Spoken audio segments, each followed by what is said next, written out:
Dear ladies and gentlemen, welcome to Webit.X 2019. Please warmly welcome our wonderful hosts, Boriana Gramatikova and Darin Majarov.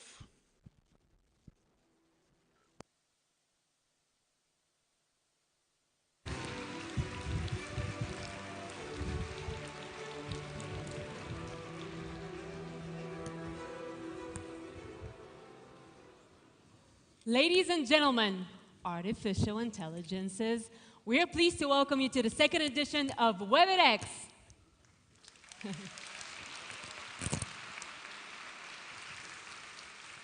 My name is Boriana Gramatikova, and I will be 50% of your hosting duo for tonight. Good evening from me as well. I'm the other half. My name is Darin, and I'm the co-founder of the largest educational platform in Bulgaria. It is called Učese. We have helped already more than 600,000 students learn faster, and some of them have already achieved their dreams. That is why I joined Webit.X as the most inspiring event for the thousands of young people, the thousands of students that are here with us tonight. This is a historic event. Webit.X is the biggest platform in the world for inspiring the young, talented people of a single nation. True, and I honestly cannot see a better moment to open this wonderful event, which will also include the annual Webit Awards, the ultimate benchmark of true mastery in digital transformation of businesses and society. Tonight we'll shed light on the big ideas that are changing the world as we speak, and meet you with the visionaries behind them. One of those visionaries is born here in Bulgaria and is responsible for this event.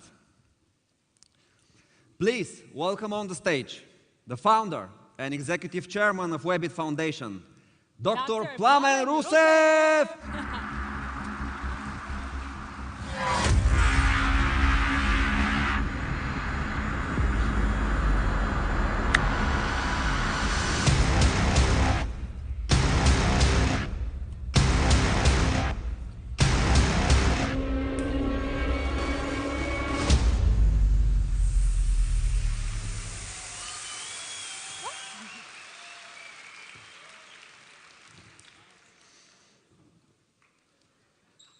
Окей. Добър вечер. Добър вечер. Как сте? Как сте? Как сте? Дайте да направим така. Ако сте добре, казвате да. Добре ли сте?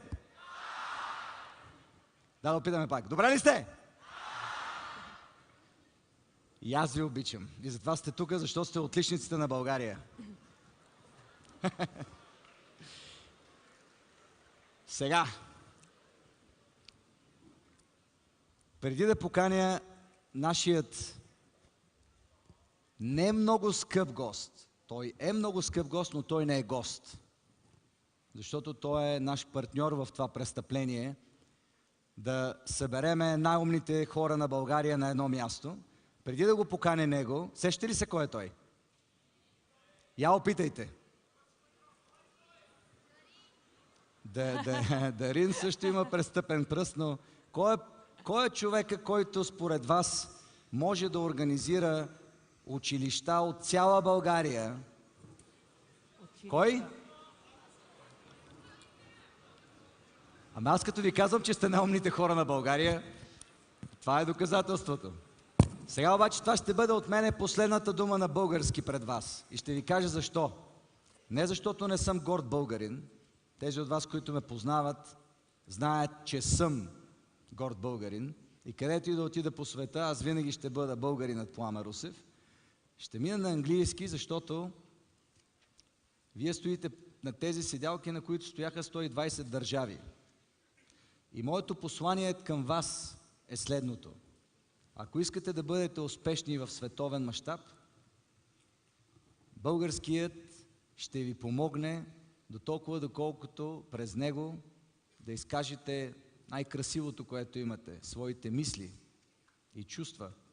Оттам нататък за бизнес ще ви трябва поне в следващите още 3 до 5 години английски. Колко от вас не говорят английски в тази зала? Вдигнете си ръката. Вие сте готови. Thank you, Wembley!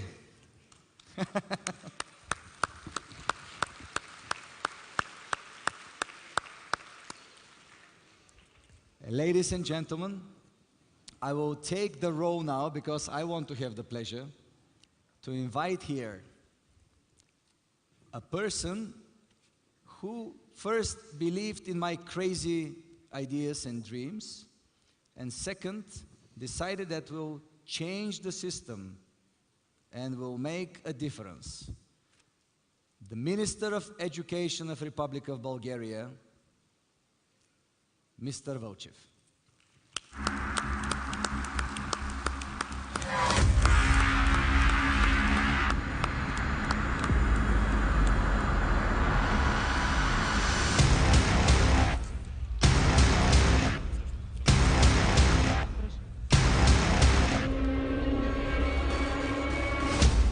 Няма как да говоря на английски на български министър. Господин министър, благодаря ви.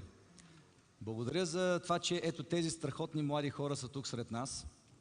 И благодаря за това, че успяхте една администрация да накарате за 2-3 седмици отново да направи чудото, да напълним зала 1 на НДК с цвета на българската нация. Вие сте в зала 1 на НДК. И Веселин Маринов не пее. А има министър. Господин министър.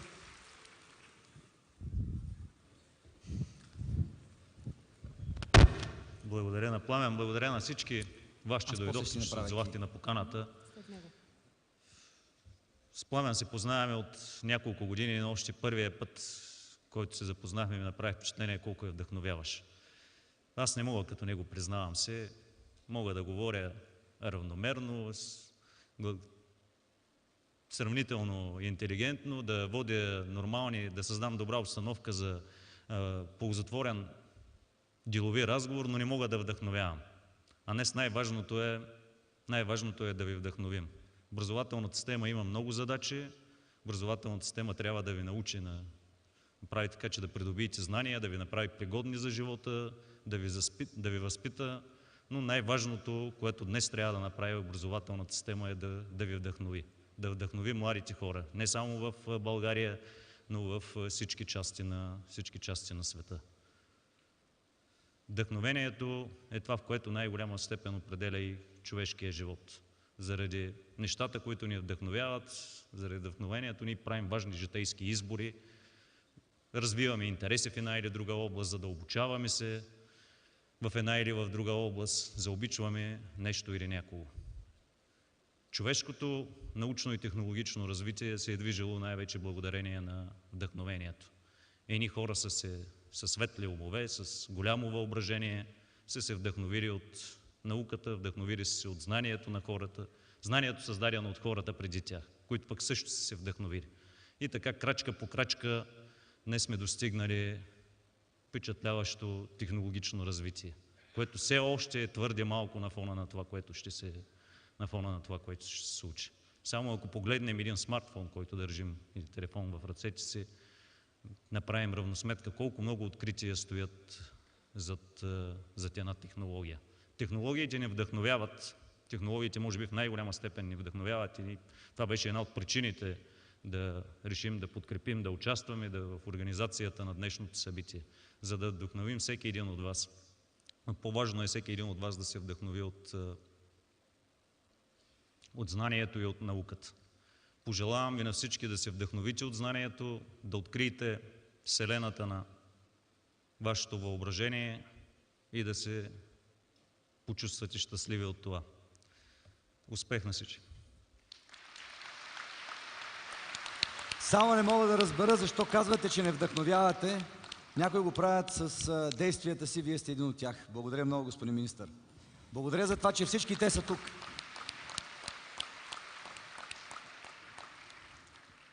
All right now.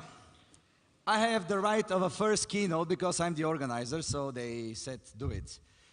It's a real honor to co-organize something with a ministry because at the end of the day, we wouldn't be able to do it alone. We don't know who are the excellent students within the different cities that you come from, and I will come to you now to get a clear understanding where you come from. But as much as I remember, last year there were like almost every single city in Bulgaria. And that was the initial idea, to bring and to inspire your future. Now here you will see beautiful, amazing, strange, weird things. But that's life. We are not going to protect you from seeing the future. We want to show you the future so you digest it in your brains and find your anomaly. Do you know what I mean? Anomaly. I am an anomaly. I am from Varna, and I grew up in the East years before. And during these years, there were different type of people. Some people were more beloved than others. I was not supposed to be something, but my life changed. Things changed, you know what I mean? And I received the right, if I do things right, to have success. Not in Bulgaria that much, internationally. And the only reason I did this, because I was never afraid of the future. Only people who lack self-confidence are afraid of the future. You should never question yourself. You just need to help yourself and become better in the future. And now let me tell you what I mean. Think about it. When you were born, did you have your brain with the intelligence level that you have now?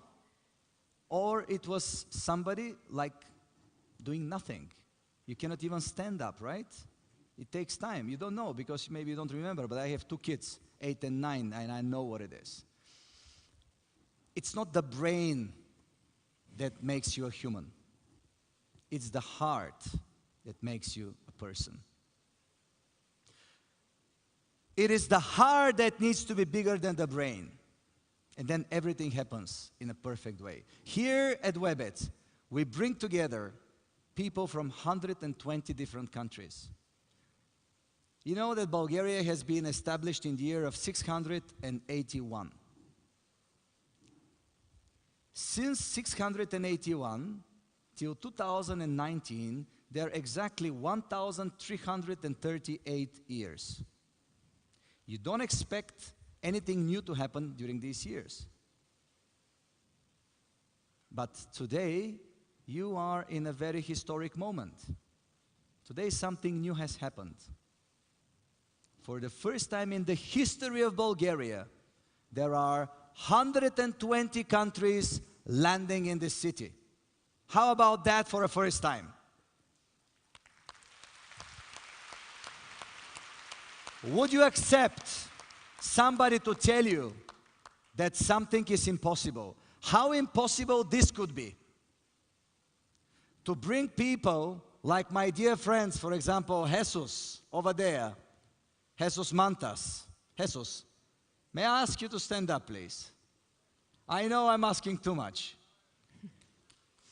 Thank you so much. Jesus Mantas is the managing director, managing partner of a 17 billion unit of IBM. 17 billion unit. And he's here in this very room with you. How about that?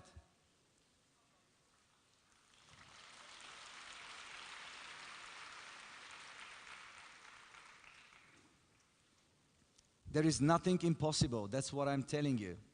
So, what is next? All of you, one day, hopefully will be a very successful people. All of you, one day, hopefully, will carry your big hearts. Because only the big heart is the best investment you can do in your future. Because with the big heart, you will help others. And others will help others. And the more people you help, the more you invest in your own future. That's the only way to make sure that you live a happy and wonderful life. Because once you help somebody, this somebody will remember you. And then there will be many people who remember you. And isn't it what really matters? To be remembered. Everything else is vanity. If you change one person's life only in your life, you will do more than you would have ever expected from yourself. Artificial intelligence is going to change everything. Looking at me now, you look at yourself. I'm sure that you still have fresh memories from the ancient Greek methodology, aren't you? You remember the gods? You remember Zeus? Zeus, the thunder maker? I'm telling you, now there are many people here around us, because we had a defense summit today, and others, who can throw bigger thunders than Zeus. Do you know Hermes? I don't mean the producer of the bags. I mean the god. He was flying very fast, sending messages around. Well, let me tell you a big secret. We all fly faster than Hermes these days. Much faster and much higher. What I'm saying is that we are more gods than the gods of the ancient Greeks methodology. You are more gods than any god that you have read about at school.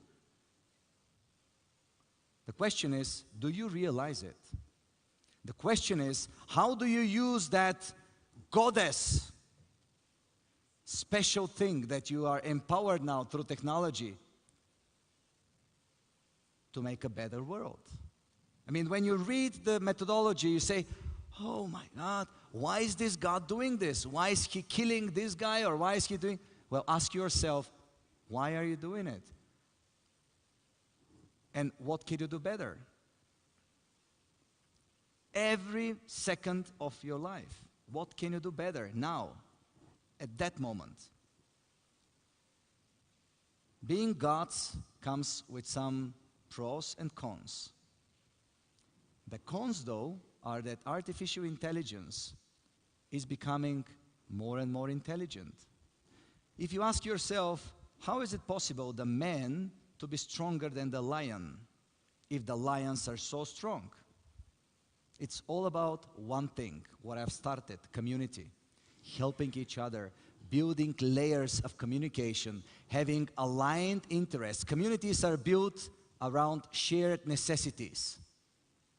That's what communities are. Here, you are now my community, my family, and we have one necessity. Start jumping this country. That's my necessity, and I hope yours. So, how is it possible that we are stronger than lions? Because we communicate better than the lions.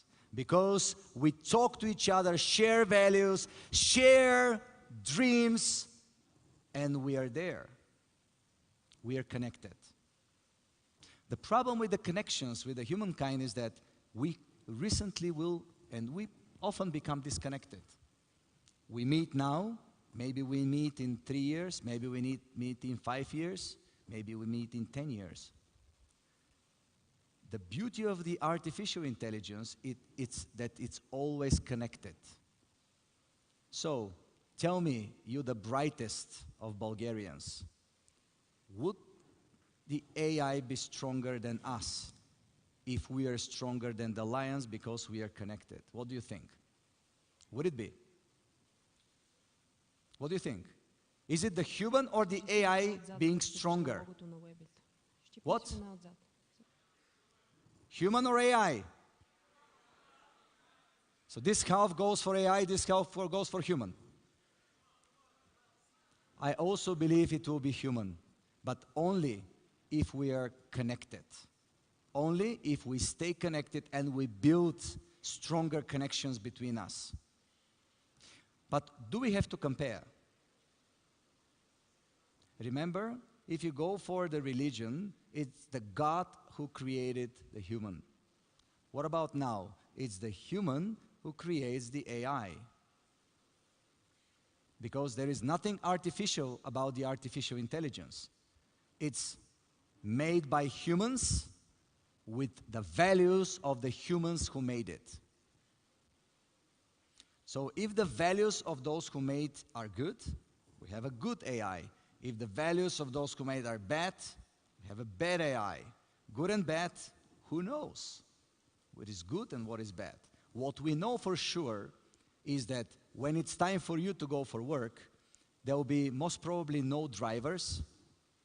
There will be most probably very few lawyers. At that moment of development, there will be zero miners. And I don't mean crypto miners. I mean the miners who die every day breathing the dust under the ground. And there will be a lot of other professions missing. There will be new ones coming up on the market. Now my question is, where will be my country in 5 to 7 years' time? When will be these amazing people sitting in these chairs now in Zala Edno NDK? Well, I know where I want you to be, and I know where I want to see Bulgaria to be. A local superpower, a local technological superpower, a leader in the region, creating massive opportunities for young people to be here, to create more opportunities for other young people to come here. That's where I want to see my country. And I tell you how we are going to do this. It's not that difficult. First, education doesn't finish at the moment you finish school. Education from now on will go on and on and on until the end of your life. Professions are nothing to do with the professions that the history knows. Your fathers, your mothers, they start one profession, they end the same profession, they retire. Nothing like this in the future. You will be working one thing today, another thing tomorrow, and third thing the next morning. It's that fast, and it is that dynamic. And it means that you have to study and to learn every day. And as I said, every second you have to do the best you can.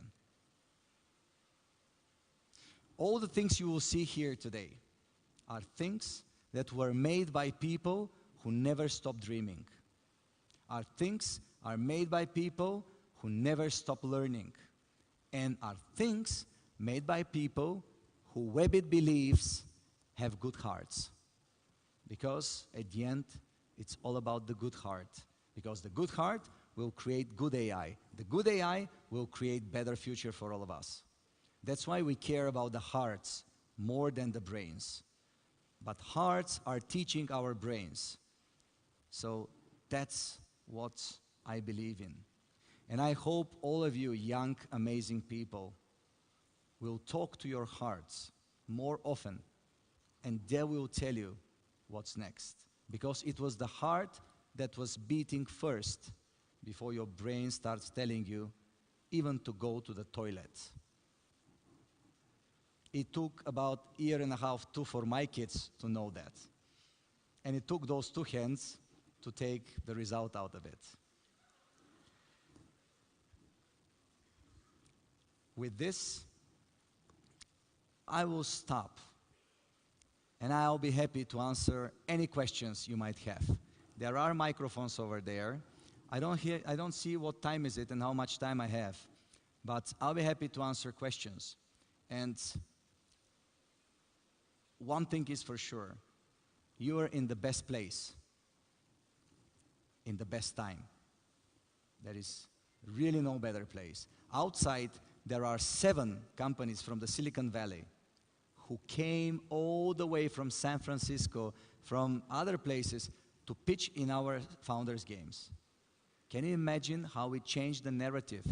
Can you imagine that a company that is in the mecca of the investments perceives Sofia as a place to be successful? Do you think that if they think that they can be successful and fly over the Atlantic, you cannot be successful? Do you think that if we can attract 120 people here, you cannot do other miracles?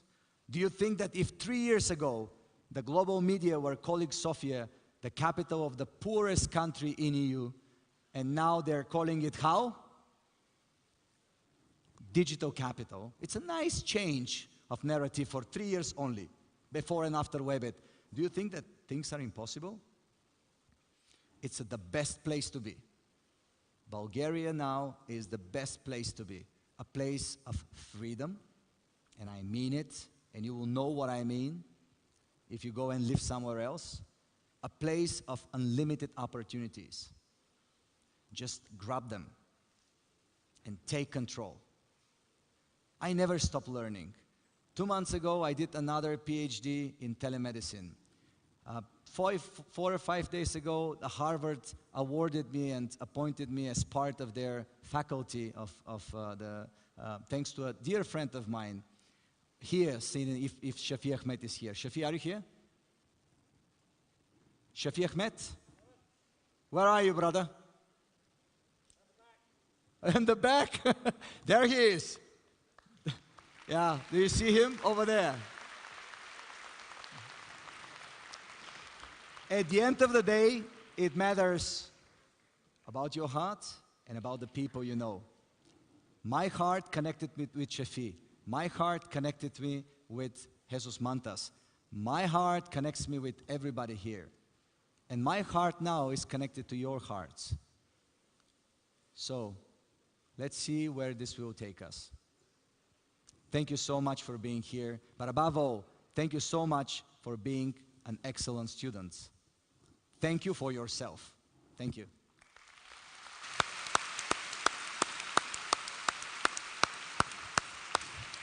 There are microphones. Please take them here in front over there. Take them for questions. And in the meantime, while we go there, let me tell you one more thing about this person. Dari, please come to me. Because I am proud of people who never give up their dreams. I'm presenting you another dreamer here next to me. Do you know who he is, right? What is he doing? What? Uče se. It's uče se. So give a round of applause to this person who recorded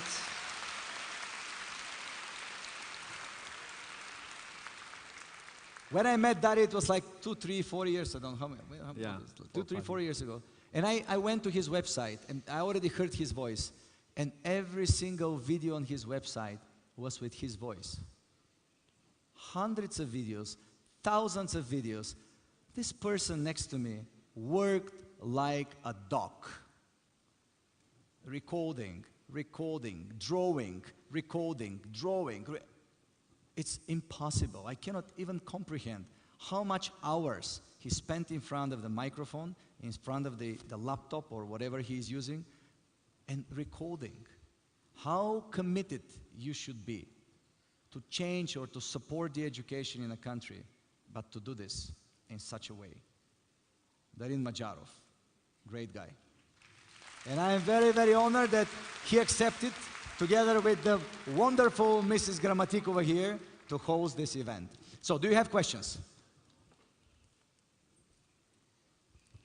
I don't see the, can you light up the room, please, a little bit?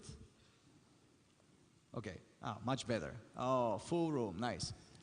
Do you see the microphones? All right, you know everything. Thank you, guys. Enjoy the rest of the show. Before you leave, I just want to say, maybe on behalf of all the young people that are here, thank you for being such an enormous leader in Bulgaria. It is a privilege for all of us to have the chance to learn from you. And on behalf of all the young people, I can tell you that we're going to do our best to try and learn as much as we can, get better, and even get better than you, so that those... Oh, that's easy. so that these historic events continue in Bulgaria, and in 20, 30, 40 years, we're going to live in even a better Bulgaria than today. Thank you very much. We would need a good minister also, so we work together. Thank you. Thank you very much. Plamen, there's one question. Plamen, Yeah. we have a question. Oh, We didn't see him. He's just here for you. I have a rather, I'd say, could be disturbing question. I like and disturbing it is, questions. Whether this great technological advancement you speak of can be used against people like us, against society in general. We have seen, for example, in the, I think, 70s, GPS was actually developed as a weapon rather than as a tool to, well, determine where you are. So do you think that such examples can repeat themselves in the near and the farther away future? Absolutely. What is your name and where are you from? I'm Vasil. I'm from Sofia. I study at NPMG, Academic Ludovic. Whoa. All right, Vasil. Thanks for the question. Well, I would give a very simple answer. Technology is a very good servant and a very bad master. That's a very simple answer. At the moment, we as humankind do not put our efforts in making our lives better, but put our efforts in developing technology just for the sake of developing of technology, then we have lost it. I love people. I don't love technology. Technology is my business. It is the area where I do investments. It is the area where I believe I can help Bulgaria, and we all help Bulgaria the most. And we use technology as a tool to bring all these amazing people in one place and challenge the future together. But that's what I'm talking about, the heart. We should share the same values so we can really be aligned and really do things that matter for us, the humans, above all. And not only the humans, but the planet itself. It's very important. And yes, of course it could be used. And yes, of course they are already used.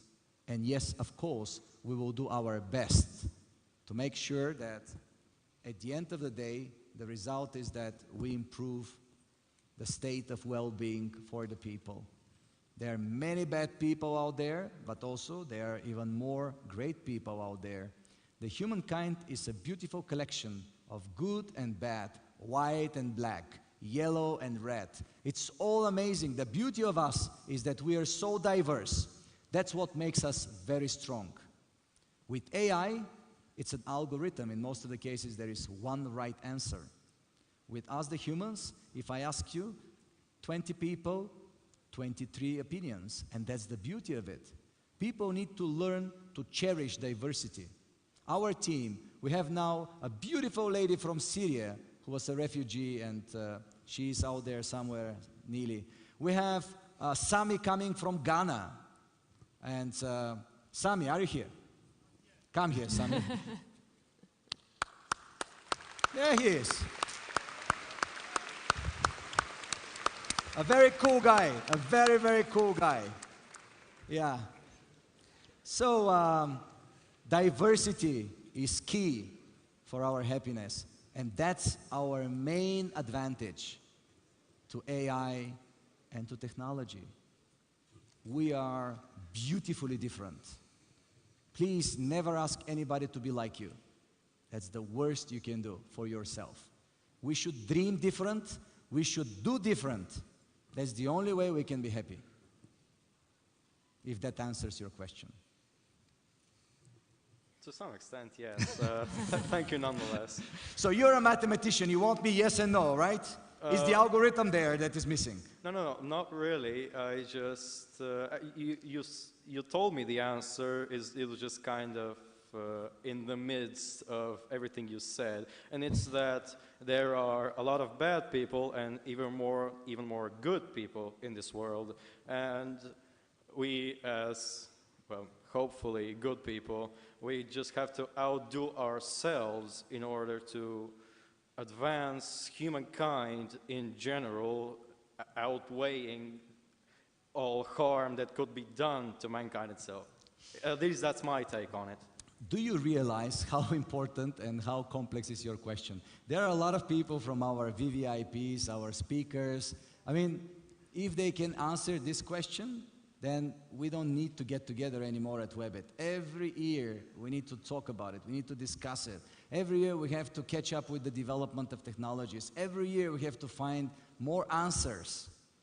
But at the end of the day, it's not about the answers. At the end of the day, what really matters is the questions. We as community, we as society, do not need to give answers. We should ask the right questions. Because if you ask a stupid question, you get a stupid answer. If you get to ask the right question, then that's a great way ahead to the future. So you just ask one of the best questions possible. The problem is that that's the only answer I can give you. Of course. I still believe this question has to be asked, though, as technology by itself kind of is there, as you said, for the sake of technology. We as humans, the creators of technology, we have to also look at what we are doing with it, not only what we are doing as it itself. Take his name, I want him speaker next Webit. Thank you so much. Thank you very much. A big round of applause for Plamen. See, this is what happens when the Ministry of Education and Science brings 3,000 of the smartest and most talented kids in Bulgaria. So give it up for yourselves one more time.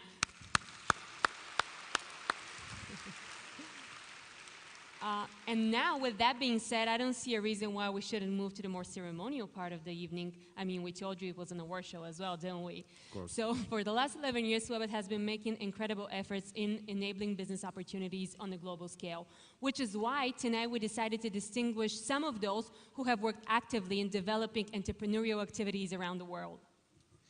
The first category that will be presented on that very stage is empowering entrepreneurial ecosystem, where we have extraordinary companies working every day to create business opportunities for others.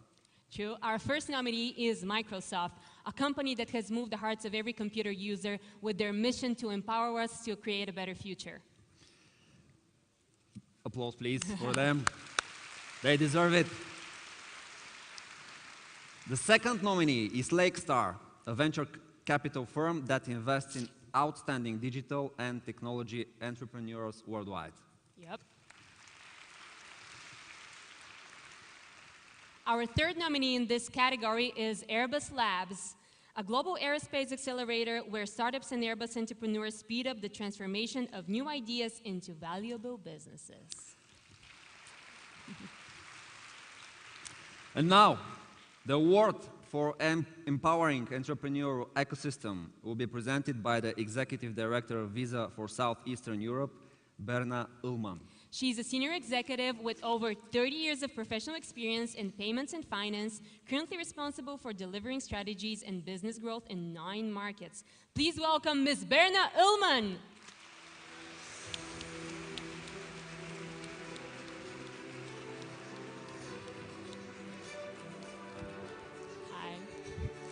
Thank you very much.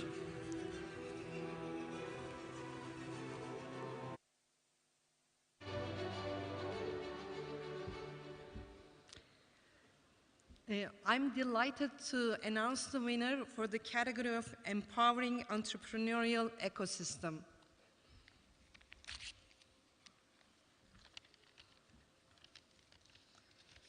And the winner is Microsoft.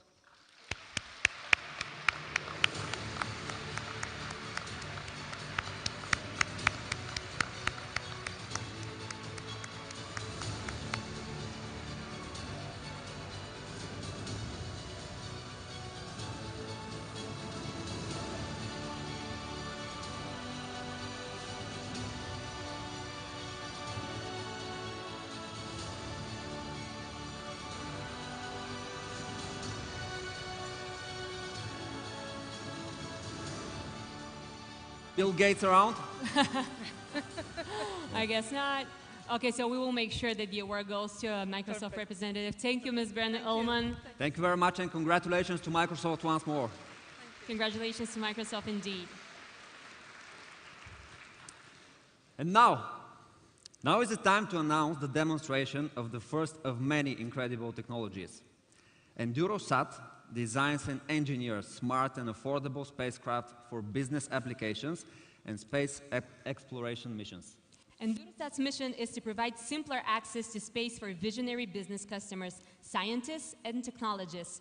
It is a new type of interconnected and decentralized space infrastructure. So please welcome on stage the founder and CEO of EnduroSat, Raicho Raichev.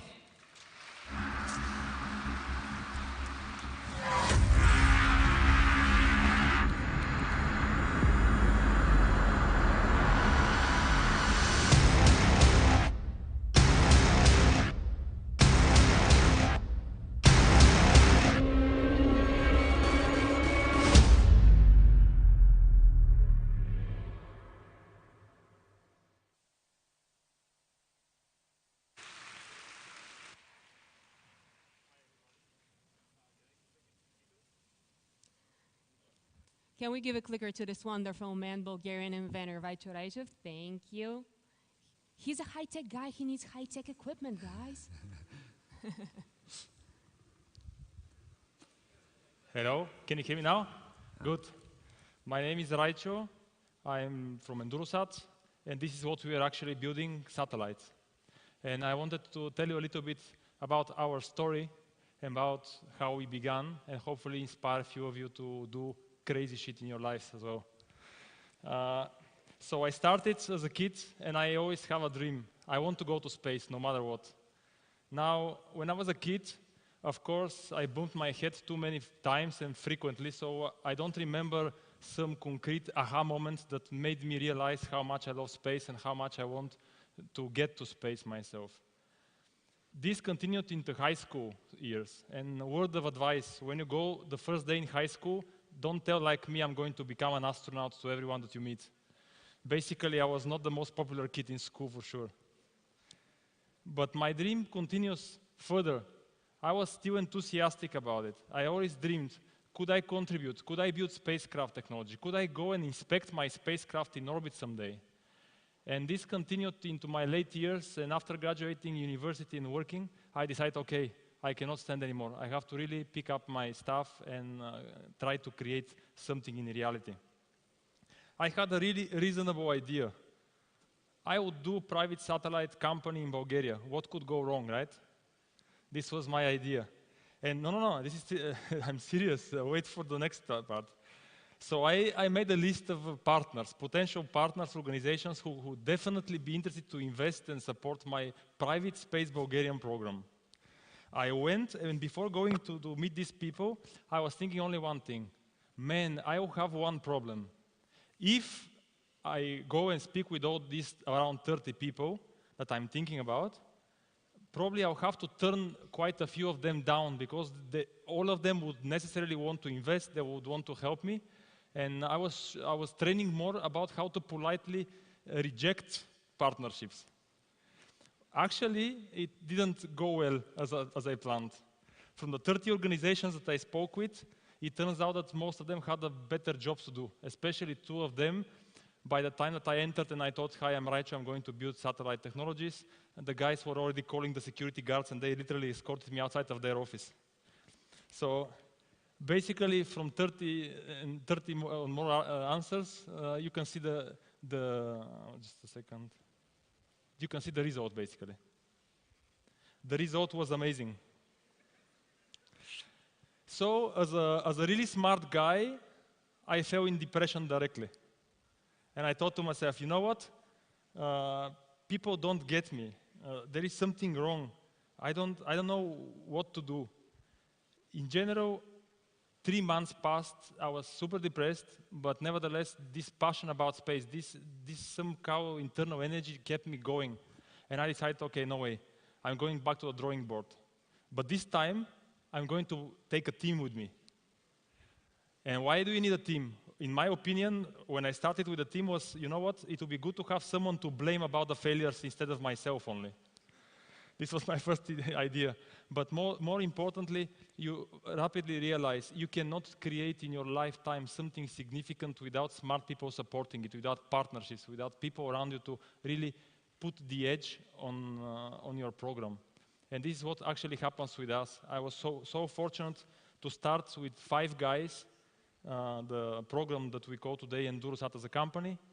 And we started in a small attic apartment in Sofia, in a small building in the center, about 25 square meter office, let's call it, alternatively. And because we didn't have enough money, we were constantly going around the stairs of the building with the cables and electronics in the hands. And of course, the old lady that was monitoring all the activities, like every building has an older person monitoring the activities, she got really suspicious about us. And I don't think that I helped a lot with my explanation that we are actually building satellites. Then it became clear that we need support and we needed financing as well, because you cannot go to deep tech programs without financing.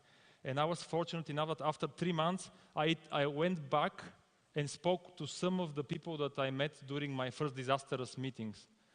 This time, however, we found proper partners. We found Bulgarian entrepreneurs who believed in us and put money in the program so that we can keep running. By the way, the first 5 conversations when we were really at the edge, at the beginning of the program, were also disastrous. They were from no to hell no all the time. But when I go back to the office, I consider it a partial success. This is what I was telling the team. The team was asking, hey, how did it go, the investment meeting? Oh, very well. It was partially successful. At the end of the day, we started building systems. We started building satellites, and this is when you realize you need team, you need partners, and you need to really be open about the mistakes that you do in your lifetimes, and especially when you create something significant as a satellite technology or a spacecraft. This is how Endurosat started. And everything around Endurosat is basically based on a very simple principles that I don't know if you believe in, but trust me on that. It was hard work, everyday sacrifice, efforts, and most of all, what we Bulgarians have in abundance, stubbornness. A lot of stubbornness. Today, the space sector has changed dramatically. Basically, 5 years ago, the satellite world had one simple game. My satellite is bigger than your satellite. This changed rapidly. Today, 5 years later, the battle is efficiency. How fast could I launch spacecraft into orbit, and how much data could I get from my spacecraft on demand?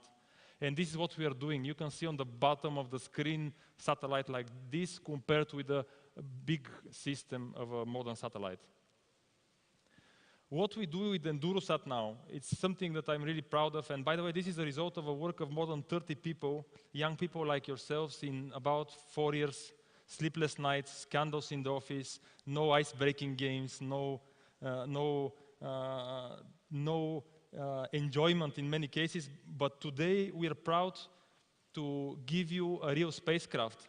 This in front of you is a satellite capable of emitting more than 150 megabits speed of transmission from space to the ground.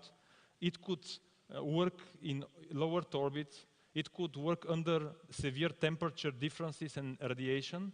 It could carry amazing amounts of payloads in the process. And by the way, this small squarey box moves with around 30,000 kilometers per hour once in orbit. And yes, we are already flying several of our systems in orbit.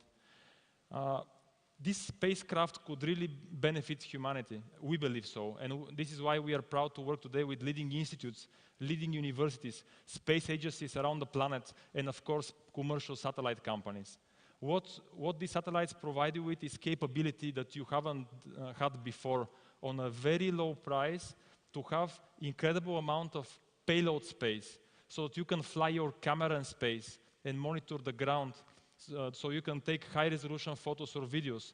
You can connect with a 5G IoT connection and networks all around the planet. You can transmit point-to-point communication. This is what this satellite is capable of, and we're really proud that the entire design, engineering, know-how, and the production is in Bulgaria. And we are keep growing the company, so if some of you is crazy and audacious enough to come and talk to me about internships or future jobs. Hopefully we are alive by then as a company and we can offer you something interesting in the process.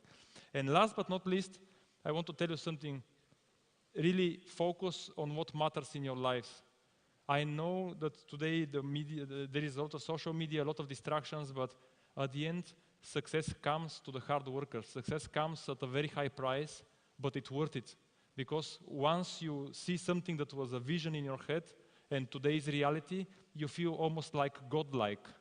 You are a creator from my mind from a concept to a real spacecraft. And I really trust that among you will be a lot of people, and I'm serious about it, that would not only outcompete what we have done so far, but they will bring Bulgaria and our planet closer to the stars. So be stubborn, work hard, and thanks for listening to my presentation.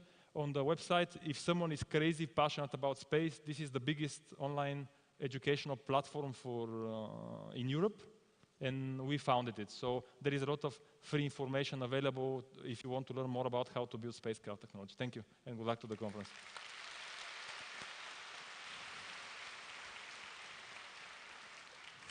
Thank you very much, Raicho. Thank you. A big round of applause for this young and amazing man. Thank you.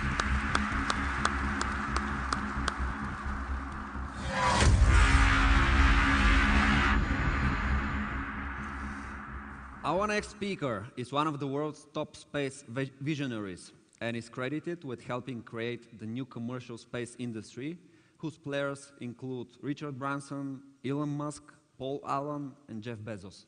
His world-changing work in 2015, he won the World Technology Award. Considered one of the best speakers in the space field, he is also a writer, a policy expert, and a congressional witness. Please welcome Mr. Rick Tomlinson.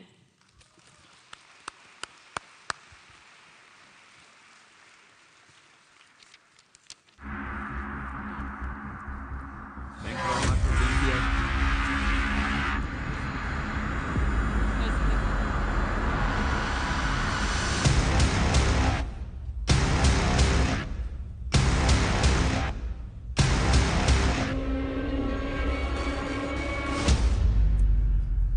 Makes me feel like a rock star. Dobro wieczór. My name is Rick. You know, they told me tonight I was going to be speaking to some students, and I thought they meant like maybe 20, 25 students. I was just going to sit in a room and chat. So I really didn't prepare a presentation. So I'm going to show you what I'm going to do tomorrow night. So we're going to cram 15 minutes into 10 and see if we can get this thing done. If we can make the AV work. There it is. So this is cool, right? Have you guys seen this? The car that got launched into space? This thing was awesome. So we're kind of going to go on a ride here tonight. And I mean, that is really cool stuff. I want that. I want to be that guy. But you know what? It's not really about this. It's not really about these guys. It's not really about Elon Musk. It's not really about Jeff Bezos. What it's really about is her, the mother world, the earth. This is the place that we care about. I know these guys. I know Jeff. I know Elon. This is what they care about. They care about the earth. They care about the living things on the earth. The flowers, the trees, the living creatures that populate the planet. We have an amazing place. It's our home. Incredible. We haven't done real well with it. But it is ours, and we're in charge of it. But we're also in charge of ourselves. And what I like about human beings is actually, no matter what you see on the news all the time, no matter what you hear, the reports you hear, people are actually pretty cool. People are pretty good. I actually like people. People do nice stuff. I don't have a problem with us. So I want to save this planet. The problem is we've been locked in our thinking. We've been locked into just, this is it. Now, we started to go out into the universe at one point during the Cold War. Sputnik. We started to reach out of the gravity well and go out there. But it was a very terrible time even then. We had prejudice around the world. We had terrible things happening. We had riots, racism, the Cold War, hatred, people fighting people. We had the threat of death. When I was growing up, we actually used to hide under desks during drills because we thought there might be a nuclear war. Now, I don't know how a desk is going to protect you in a nuclear war, but it made us feel better. There was a clock that was set up. The idea was we were counting down to the end of the world. But the interesting thing is that the first space race gave us something else. The very rockets, the very technology, the very capabilities that would have allowed us to destroy the planet were the ones that began to allow us to leave the planet for the first time. And once we were out there, some other things that were very amazing happened. The very first time we were able to step back from the planet Earth and look at our mother. And we were able to see what a beautiful place we have, a beautiful place we come from. There was something else that happened, not just the technology, because there were a bunch of kids growing up during this period.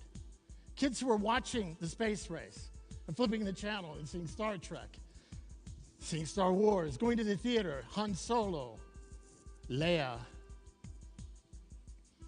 We thought at the time that we were going to be going into space so cheaply, it'd be 50 times a year, less than $100 per kilo to go into space. It didn't really happen.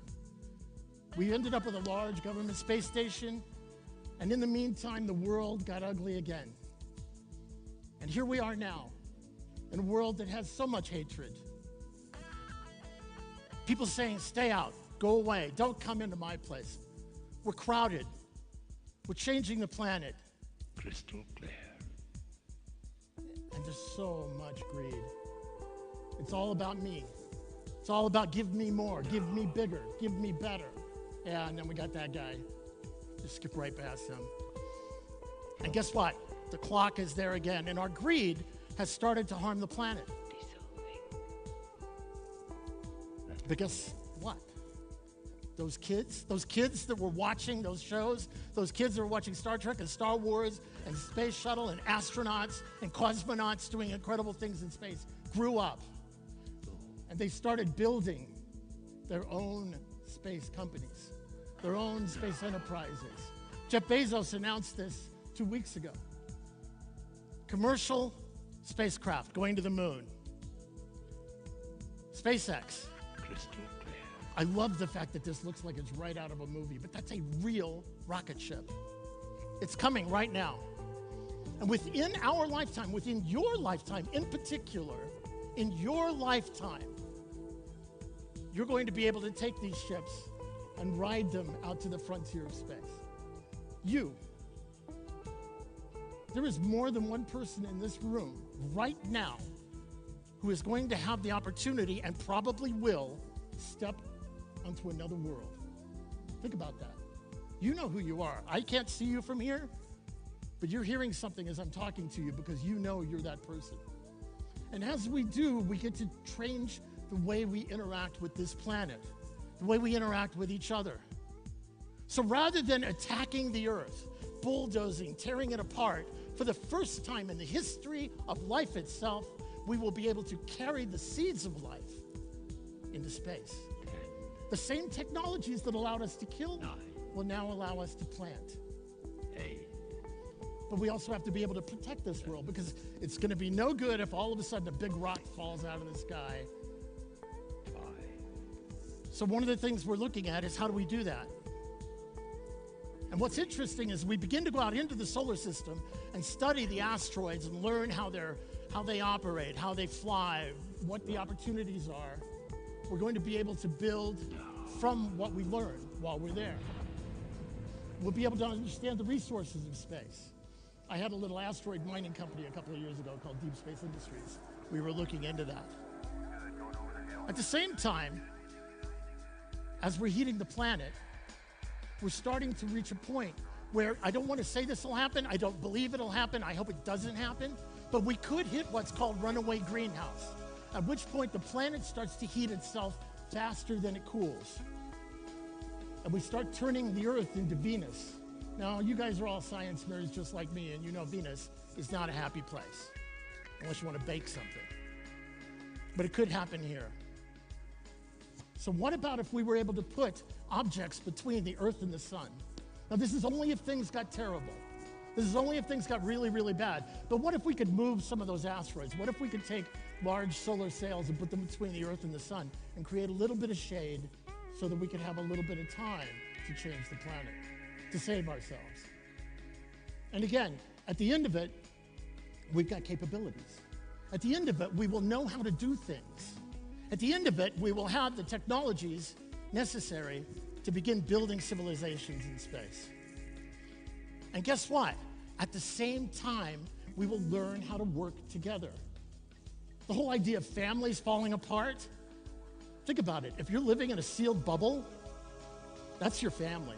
And you better bloody well trust everybody in that house. We will take care of each other. And yes, AI will come with us. And we'll be able to build. We'll be able to build incredible things. Everything I show you here is possible with today's technology. None of this is magic beat me up Scotty stuff. It is all capable. We have the capability right now to make it all happen. It's all possible. The moon, Mars, we can be there. We can go there. We can live there. It's just incredible. You and I, working together on something grand, something exciting. Space solar power plants, cities in space. That's a kilometer-long city that rotates to provide gravity. We could have built this 30 or 40 years ago. We just hadn't decided to yet. We didn't know we could. And what's really great, this time we go together. The US, Russia, Europe, Bulgaria, China. We can do this as a united human species. We can save the planet, we can save ourselves, and rather than looking down at the darkness that we find ourselves in now, we can look up into the stars, into the heavens, and we can see a possibility of a future that we share. And this time we aren't taking it from anybody. This time we give it to everybody, and we break out of the cave. It's time to dream. It's time for you to dream. Stay in school, study, learn everything you can, do everything you can, become everything you can, because you are limitless. The universe is limitless, and it's calling you. Again, I don't know which one of you it is, but one of you is going to go out there and make it happen. Thank you. Thank you. Thank you very much for these very touching words. Thank you. Very inspirational, right? All right. Okay, how do you follow a speech like that? Tell me, just unriddle with this, how do you follow a speech like that? Plamen is here. Would you mind if I join you for a second? Yes. Yep. Yes, we do mind. You know, thank you. You know, I was listening to this amazing presentation, and this was given just now to me by a friend, the clinical professor from Northwest University, the Kellogg Business School of Management. His amazing kindness, Professor Rob Wolcott. And last year I announced him because he was in the shoes of Dari. He accepted my offer, my request to be the host. And when I presented him as somebody who can skyrocket the career of every one of you. But the reason I'm here is because I've listened so much about the stars that I imagine that we are all our own stars, sending light, beams of light to our future. And now I have a request for you. I want to shine upon your future. And I want you to help me to make your future brighter. I would like to share all my light with you. And I hope you will share your lights with me.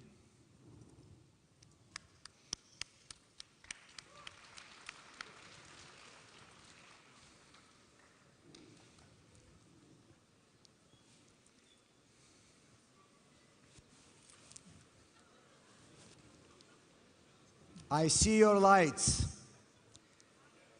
It is at the moment when the dark comes, when we know that light will make the difference. You are our difference. You are the difference for this country. And you are the reason for me for doing everything that I'm doing here, for Bulgaria, for Europe, for the humankind, as much as I can. Thank you so much for being so amazing. Now our lights are together. Thank you. Thank you.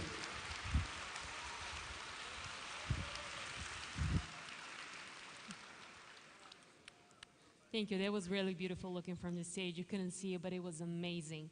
And now I think it's time for our second award of the night, don't you think so? Right. Yeah, okay. Absolutely. So our second award for the night is Best Use of Artificial Intelligence, a field that was once dubbed by many publications as all hype and no action. Yeah, and boy, were they wrong. I bet they feel really stupid tonight. So the living proof of that are our nominees who are the living proof that they were completely wrong.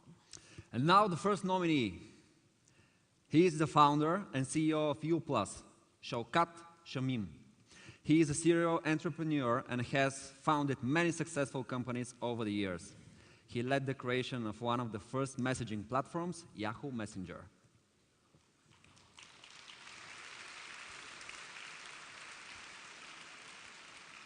Our second nominee is the CEO of Furhat Robots, Samer Al-Mubayet. The young entrepreneur has a PhD in speech technology and is the winner of multiple awards. He is one of the creators of the amazing Furhat robots, which I bet you've seen all over the internet.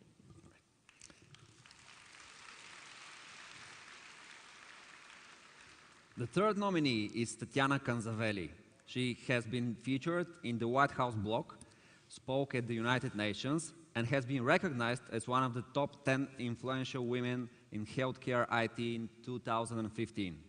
Today, she is the founder and CEO of Open Health Network, a mentor at 500 startups, and Richard Branson Entrepreneur Center. Applause for her. Yay for girl power. The award for Best Use of AI will be presented by the Managing Partner of Global Strategy, Offerings and Digital Innovation at IBM, Mr. Jesus Mantas.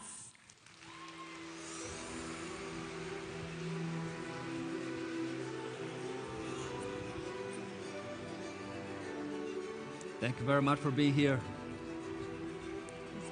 Please make your way to the stage.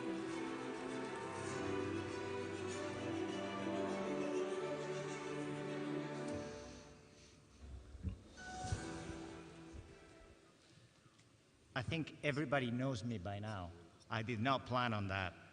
I have the envelope. Three great individuals that have worked hard at the area of artificial intelligence, and I think everybody is waiting to hear. Oh, you want me to hold the envelope? Surprise for you. Okay, very good. The second surprise in 30 minutes for me. Before sharing with us the winner, yes, can you maybe share a few inspiring words to those hundreds of young people who are here with us today? Plumman said enormous words for you, and I'm sure that even if you say a few sentences, you can change the lives of some people here. That's very kind of Plumman, and believe me, boys and girls, I will get him for this later. You know, this is, he did not tell me this. You have 10 minutes even here, you can see on the clock. Oh, wow, That's 10 the minutes. third surprise, I'm kidding. Okay, well, whenever it goes to zero, I'll stop talking.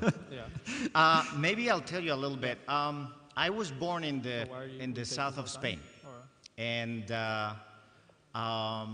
you know, when I was growing up, a little bit like Plamen. I never imagined the kind of things that I would be able to experience. And some of it, it took one belief. So if I would give you something with you is, if you're really, really, really passionate about something, it doesn't really matter what it is. Because when you're passionate about something, you will naturally spend a lot of time on it. And when you spend a lot of time on it, you naturally will become very good. And when you're naturally very good, you will be better than almost anybody else. And you will certainly succeed because you will master things that will be very, very, very hard for others. So that's one thing. The second thing is there will be people in your lives that will believe that you can do things that you cannot believe yourself.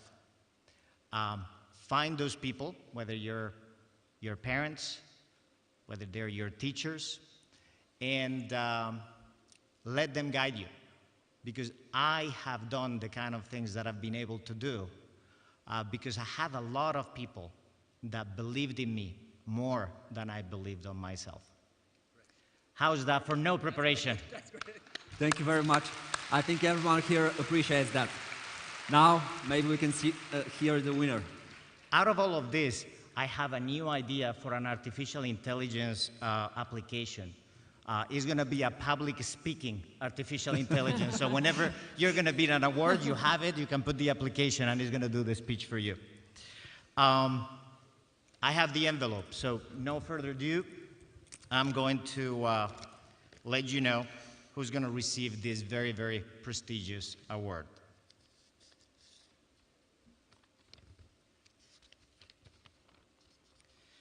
Shukat Shamin.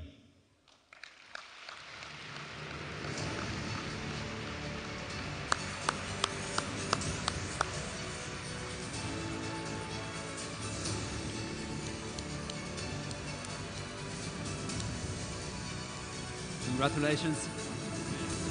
Congratulations. Congratulations. Make your way to the stage.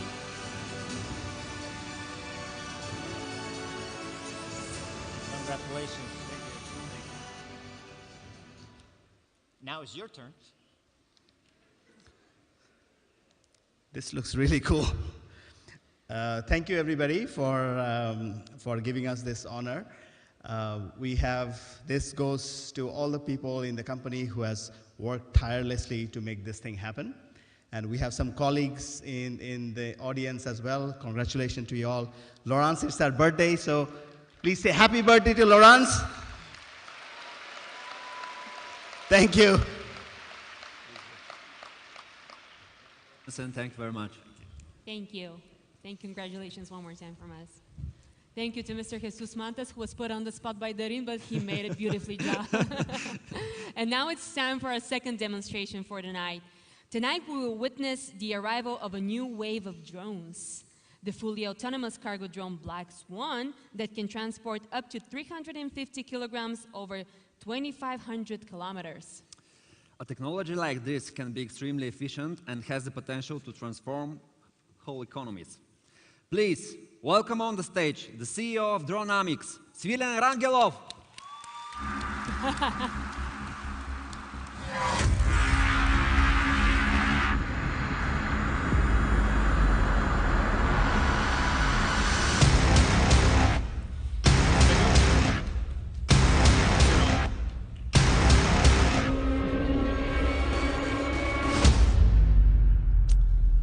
Wow. It's great to be here. My name is Svilen. Together with my brother, who's an aerospace engineer, we started a company called Dronamics. And I studied economics, but to me, the power of aviation to transform how we live is really important. So I'm going to talk about the history of Bulgaria a little bit, because I see a lot of you are students here. Did you know that these guys are Bulgarian? Yeah? They were making airplanes almost 100 years ago. Did you know that in the beginning of the 20th century, Bulgaria was one of the leading aviation powers? So do you know what any of these dates mean? Anyone? All right.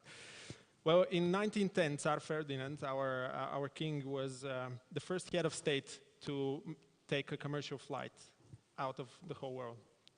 In 1912, Svilengrad, which at the time was called Mustafa Pasha, ended up being the first military airport. People from around the world came to visit and see how our military has structured their operations. Because, as you know, it was just barely not even 10 years after the Wright brothers made their first flight at Kitty Hawk in the US.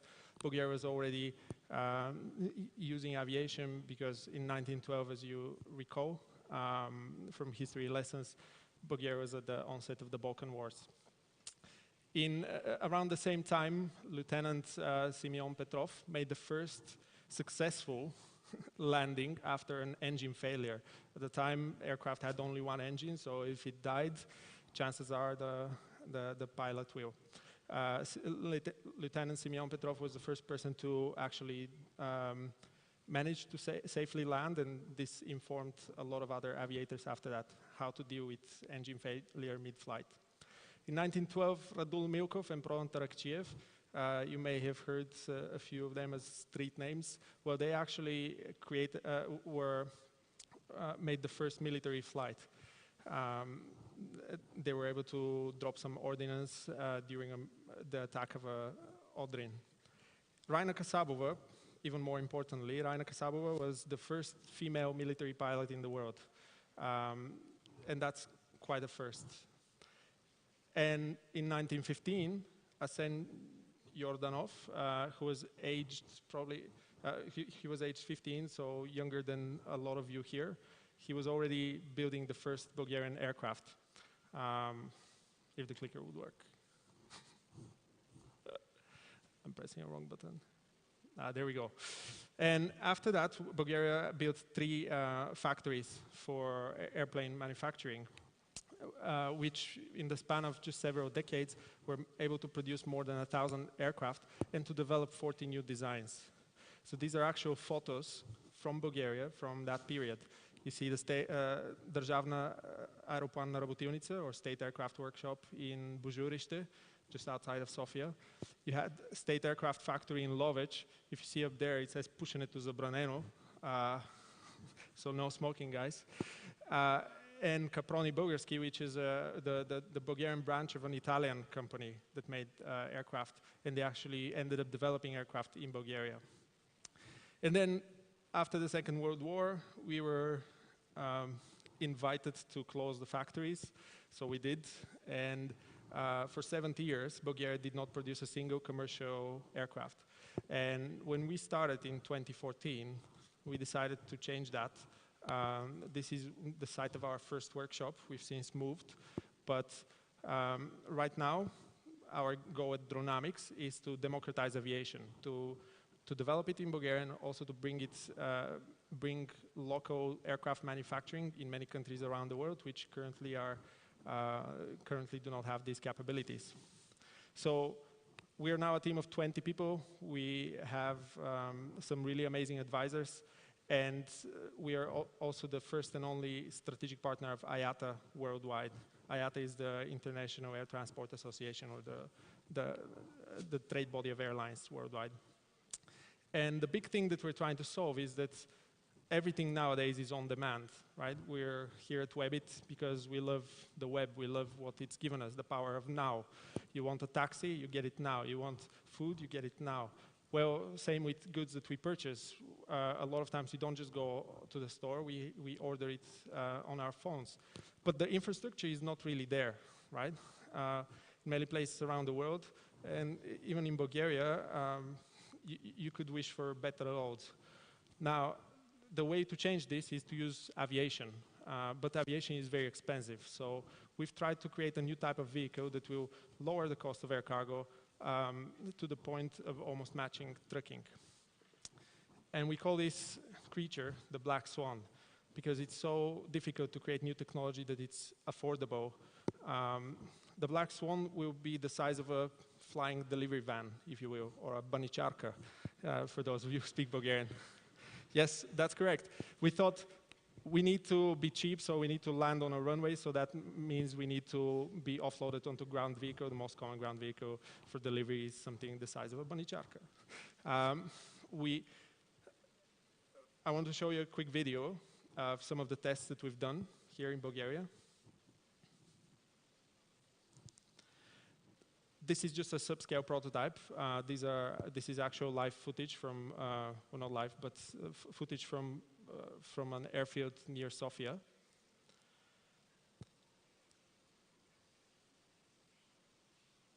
And the actual aircraft will be the size of a two-seater Cessna. So the wingspan will be 16 meters, the length will be 8 meters. It will be able to transport 350 kilograms at a distance of 2,500 kilometers. We're also developing the whole ecosystem. We're working on the ground stations, we're working on the antennas, the frequencies and so on. We're able to control it via satellite. And we're also developing the drone port infrastructure. So how do we make sure that this aircraft can land in your farm? How do we make sure it can land at the warehouse parking lot? How do we make sure it can land at a proper airport? And we need to be able to integrate all of that into the existing systems so that we can achieve our vision of saving Europe for very long. We are outside of Europe, we're also working on trials with EasyJet in the UK next year, in Japan with a top 3 airline, and in China as well. Our ambition is really to create domestic networks in each of these countries, and to make sure that people who live outside of the big cities get the same level of service as those of us who do live in big cities. We would be really transforming the lives of millions by offering more affordable shipping, because when you think about it right now, if you're a small entrepreneur from a small city or a small village, the way for you to offer your goods to the whole world is online, but the way to deliver them is offline. So making that bridge as affordable as possible is our goal. And I invite you all to visit our website. I invite you all to get in touch. We really need a lot of helping hands to make this dream become a reality. And thank you again for putting up with me. Thank you. There you go. Thank you very much. Very inspiring. Thank you so much. Our next speaker made world headlines news in 2014 by streaming a live operation using Google Glass to 14,000 students and trainees across 132 countries. In 2016, he performed the world's first virtual reality operation, which was watched by 55,000 people in over 140 countries and reached 4.5 million on Twitter. This is amazing, guys. This person is one of these personalities that makes this world a better place by saving people's lives. Please give a warm welcome to the chairman of Webit Health Summit, Professor Shafi Ahmed.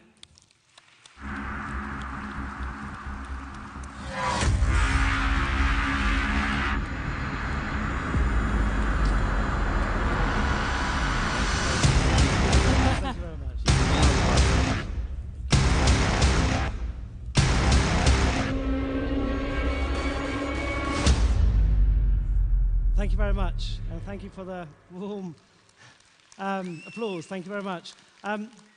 It's great to be here, my 3rd year in Bulgaria and Sofia, Webit. It's kind of my second home now. Plamen's my kind of big brother, I guess, I call him. And we have shared some great ideas about how we're going to make the world a better place. It's great to see so many students here from all around Bulgaria. A lot of my work is around teaching and training, and my talk today is based around inspiring all of you. Think about how we teach in different ways, how we use different platforms, and how we share knowledge on a global scale. By the end of the talk, hopefully you'll recognize the fact that we should leave knowledge as a legacy for the world, not just to one person, not to 2 persons, but millions of people who could benefit from that. So the last 3 or 4 years, I've traveled quite extensively. I've visited over 35 countries, working with governments, universities, colleges, think about how we reimagine healthcare, how we reimagine education, how to improve the lives of many. And technology, for me, is the interface for all of those things into how making more healthcare and education more affordable, more accessible, and more equitable. We all agree with the premise, of course, that education is a fundamental human right for everybody. We all agree with that premise, I guess, in this audience. The problem, of course, that statement is a fallacy. It's a fallacy because it depends on two things: location and resource. How much money you have and where you happen to be born to access education. But I think we can do better. I think we can make it free for everybody using high-tech, low-cost solutions. In my own practice, I'm a surgeon, I'm a cancer specialist working in London. I'm also the dean of a medical school at Bart's Hospital, and we've been around for a long time, since 1123, almost 900 years worth of education and medical school establishment. I've been teaching like this for a long time, this concept of teaching in an auditorium. But actually, the learning in this environment has been quite poor. People can't see what's happening in the operating theatre. All they can see is the back of people's head. In my theatre at the Royal London, we teach medical students. If you see what happens when you're teaching them, most aren't engaged. They're in the back of the room. What are they doing? They're on their smartphones, on Snapchat, on Instagram, on Twitter, on Facebook. No engagement with what's going on. So we can change that for the future. Some of you may have heard of the term, the fourth industrial revolution. We're going through some amazing changes that's transforming education and healthcare. And healthcare is a great vertical, this concept of the fourth industrial age or revolution. A new concept now I'll describe to you is education 4.0.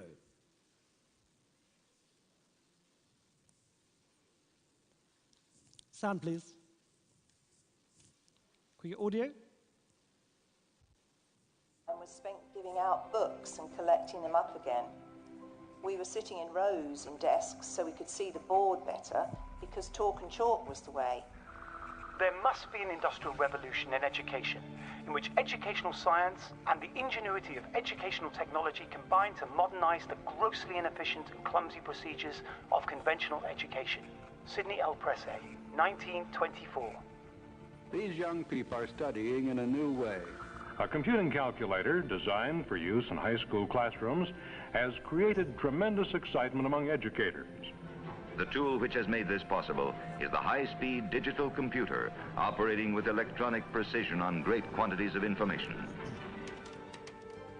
If we think about the third industrial revolution, that was PCs and the internet, and we've just about caught up with that. The fourth industrial revolution is what becomes possible from those technologies.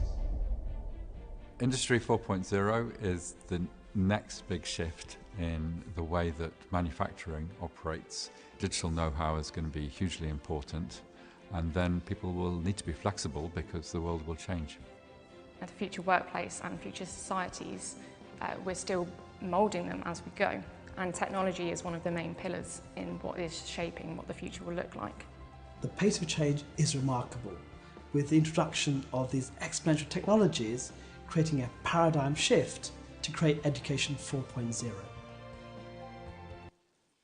So we're now thinking about the future. How do we train the future generation of doctors, of nurses, with other healthcare professionals?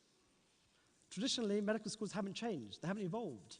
We're still training doctors in 5 or 6 years. Why can't we train doctors in 3 years or 4 years? We have a world shortage of healthcare professionals. By 2030, the World Health Organization predicts we'll be 1 or 2 million healthcare professionals short of creating healthcare that's fair and affordable. So we've got to think differently. First of all, the next generation of doctors need to be different and to have the skill sets required to work in the modern age. So I designed a curriculum around this called Webit.X at our medical school, one of the oldest medical schools in the world. Our students aren't taught by anatomists, physiologists, biochemists, or clinicians. They're taught by app designers, UI, UX teams, coders, developers, venture capitalists. They form groups and form ideas about how to generate ideas in healthcare, to transform healthcare. They have hackathons. They have crowdsourced funding, Dragon's Den pitches. This is the new environment we're in, to create the modern doctor of the future, or the digital doctor. So we're now creating this whole tranche of medical entrepreneurs. And our students are so bright, just like you are. They have skill sets, they have ideas. And we want to harness those ideas because they will be the future leaders of healthcare. And this was the first medical school in the world to embed this kind of innovation entrepreneurship into the program. I hope others will follow soon. Some of you, oops, we should go back one. Who's heard of the Google Glass? Anybody? Hands up? Yeah, so this came out in 2014. It was a smart device on your head. There's like you could click, you could watch videos, films, you could speak to your friends, etc. I thought I would use this contraption, okay, to live stream an operation in 2014. My team of medical students made the system work, the software. They took it apart, made the software work. So I was doing an operation, a live cancer surgery, streaming to people around the world. They could watch it on their smartphone. On their smartphone, they watch it with my eyes viewing it. They could text a message, and I could see it on the glass coming up, interact with them around the world. And on that day, I taught 14,000 students across the globe simultaneously in 118 countries, just showing you the power of simple connectivity and showing essentially that having a high-tech local solution will allow us to democratize education. I even taught John Scully, the ex-Apple CEO, who wanted to figure out how to operate. So I taught him how to do a simple operation remotely using Google Glass technology and mobile phones. This is me in the operating theatre using wearable technology.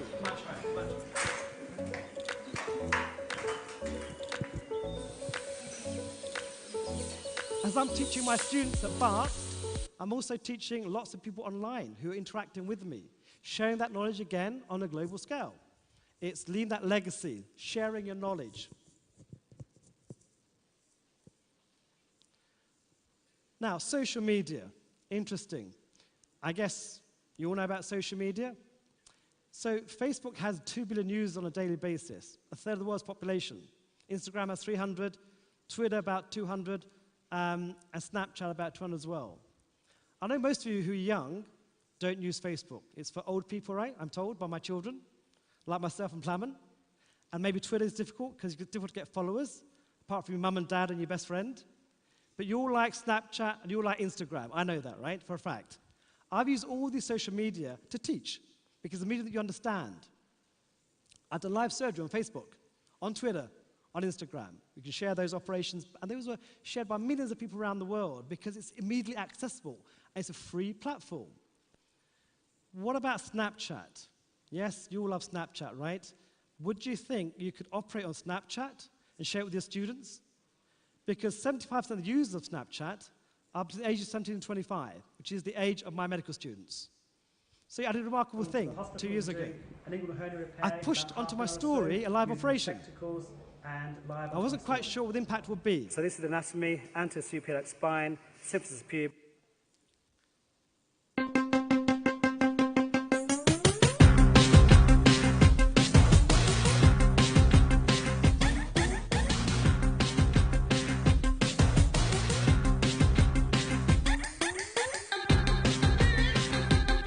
And this is what the sac looks like, and this is indirect inguinal hernia.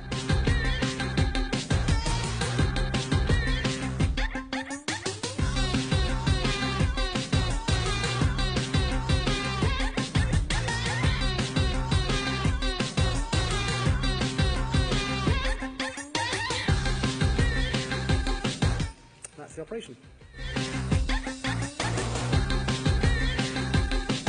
Welcome everybody to the world's first 360 immersive video of an operation.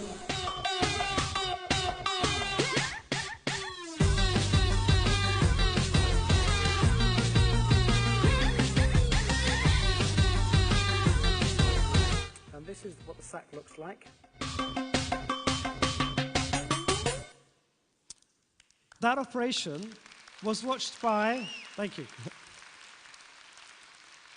That operation was watched by 2 million people, over 200,000 downloads on YouTube, and 56 million people on Twitter either retweeted or favorited the operation within a month. Incredible. It's just using things that we use every day to reach people far and remote. I also went a bit further. I thought rather than being remote, why not bringing people to you to operating theatre using virtual reality? So my team medical realities are here in the front row with the world's first live stream of an operation using 360-degree cameras. My hospital, we bought everyone a Google Cardboard headset. It costs $5. So $5 and a smartphone, which is free and ubiquitous, you can access people around the world. So we did Operation VR, and that was watched by 55,000 people in 142 countries, and it reached about 4.5 million people on Twitter. And my medical students now get taught in virtual reality. Go back 1 second. Hopefully that'll play.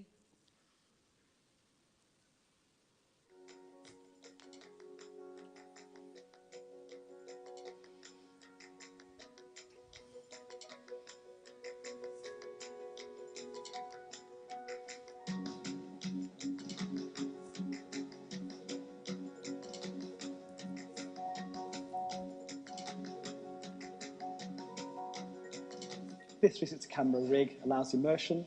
People around the world using a low-cost technology, a simple VR headset, can actually immerse themselves in operating theatre around the world. And we're now creating whole education platforms that are far more exciting, using virtual reality, augmented reality, to teach the next generation of students around the world.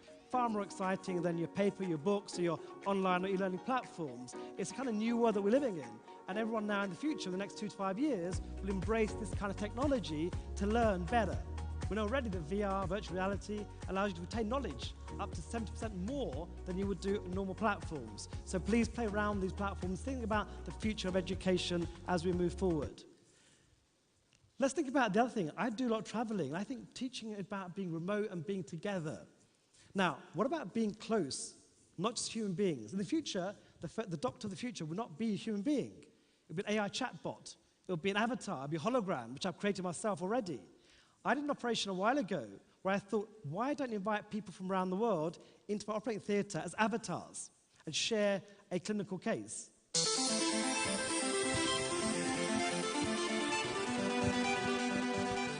Hi, everybody. Hi, Sophie.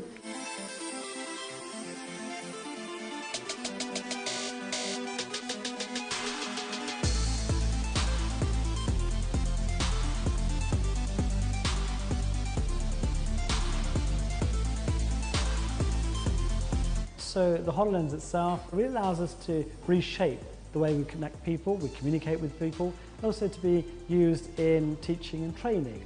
Initially, when you put the HoloLens on, it feels a bit strange, but actually within a few minutes, it becomes quite normal. You feel as though you're just discussing cases with people in the same room, for example, like we do in normal hospital practice. We can come in and actually look at this content in full 3D. And obviously when you're working in this case, the medical field, having a full 3D understanding of a situation, for example, is really much more powerful in solidifying how you want to navigate it in your... What about, have you all seen Star Wars? Last 2 slides. You've seen Star Wars? I always want to be like Obi-Wan Kenobi and Princess Leia. So this is me trying to recreate that image. What about if you use your holograms and transmit yourself in real time as holograms? Here we are, using 5G technology. Shafi, have a look at this. Yeah, let me have a look over your shoulder. Oh yeah, I see what's going on there. I think I can give some advice, Carl. No problems. Thanks for calling me. Ladies and gentlemen, I just want to do one last thing, if that's okay with you, if you allow me. This is the future of surgery. This is what's going to look like, and medicine. But can we have the lights up a little bit, please? The lights up a little bit. Can we take a selfie together, because it's for social media? So if you can squeeze in, I'm just kidding. Just 1 sec, I'm just going to get that ready. You all squeezed in? Got it. Thank you very much. Thank you very much, Professor. This is very inspiring and impressive, to say the least. Thank you very much. A giant thank you to Professor Shafi Ahmed, a true visionary.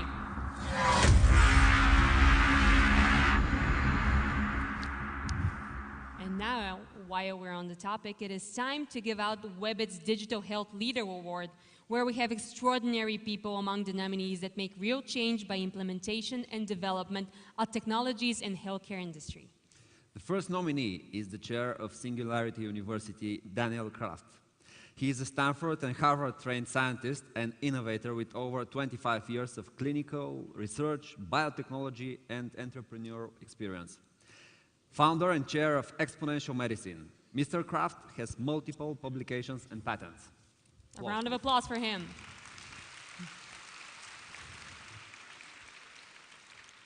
Our second nominee is the CEO of Map My Genome, Anu Acharya. She has many awards, including being named a Young Global Leader by the World Economic Forum for its class of 2018, and served on the WEF's Global Agenda Council of Personalized and Precision Medicine.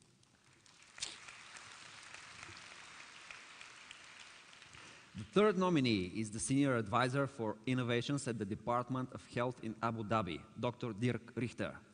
Prior to that, he was the Director of Healthy Athletes, Medical Services for Special Olympics World Games Abu Dhabi 2019.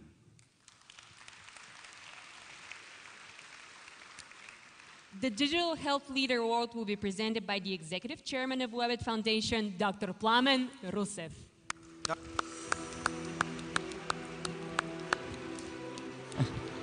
So, again me. Hello again. Don't you have other people to request on the stage? Applause for Plamen again. All right. Well, this is the trophy. It's a very special one. It is open to the world. And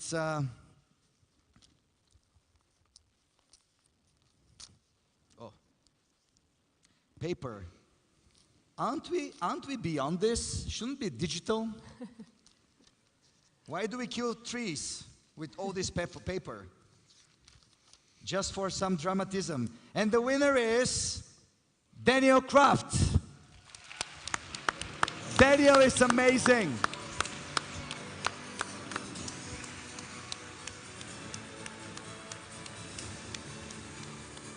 So,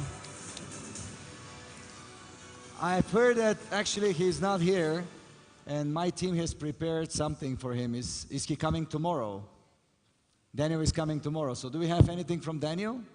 Oh, I keep the trophy. Hello, Webit. This is Daniel Kraft. Thank you so much for this Digital Health Leader Award. It's really an incredible honor. Thank you to Shafi, to Plamen, to the entire team. I'm on my way to Sofia as we speak. I'll be there late tonight and joining you all day tomorrow. You know, it's really an incredible time now in digital health, in all sorts of forms of technology, enabling us to rethink and reimagine healthcare, from our own personal health and wellness and optimizing health span, to new ways of doing diagnosis, to reinventing therapies through digiceuticals and 3D printing and genomics. And I encourage all of you as entrepreneurs, as a community at Webit and beyond, to be playing a role in contributing to reimagining healthcare. So thanks again for the honor of this award. I'll see you soon in Sofia, and let's all together catalyze the future of health and medicine. Thanks again. Daniel Kraft is a professor of Stanford University and the chair of the Singularity University in Exponential Health. And he wins the award tonight. Tomorrow he's speaking at the Health Summit. He couldn't manage to come, obviously, last minute. It's Shafi Ahmed who was the winner of this award last year. Since I have a trophy with me, do you think I should keep it for myself? Come on, it's about giving. Life is about giving, not about taking.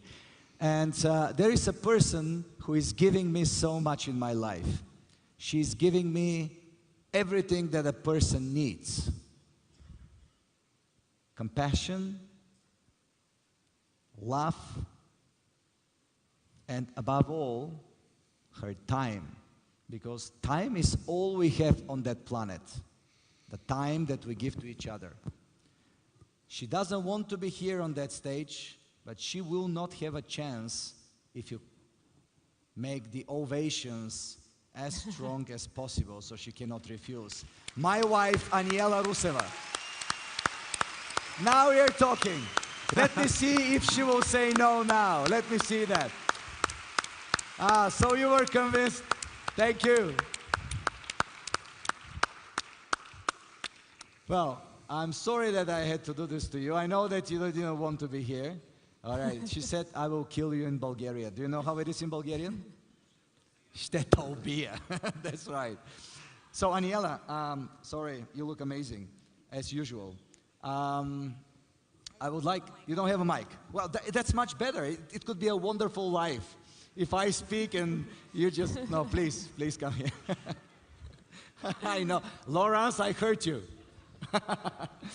Well, Aniela, because we have this trophy, and because our team finally managed to find one of the 100 amazing people we have from Microsoft, I would suggest that you are the one to give the award to Andrew McAdam, Microsoft. Andrea!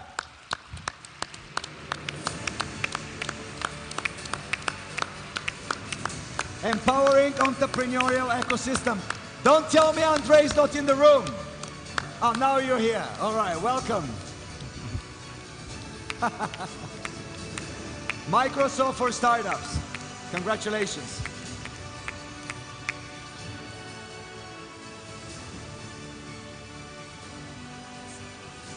Congratulations. It's highly deserved. Please.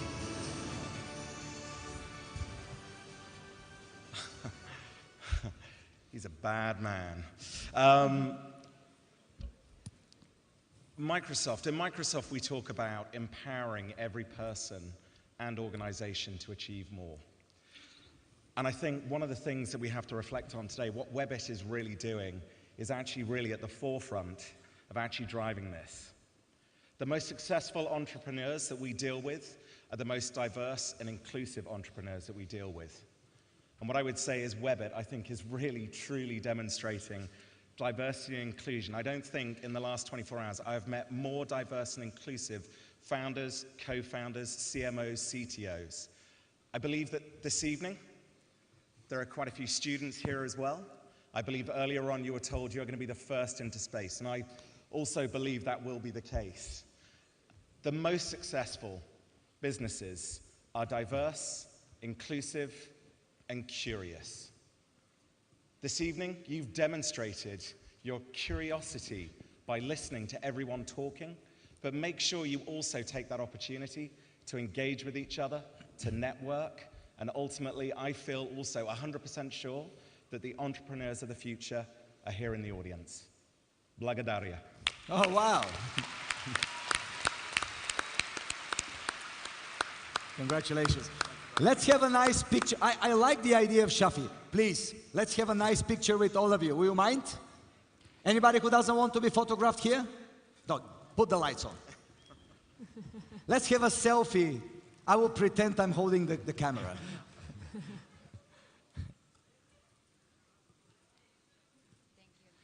Thank you. You look great. Thank you so much. Oh, sorry. Thank you so much.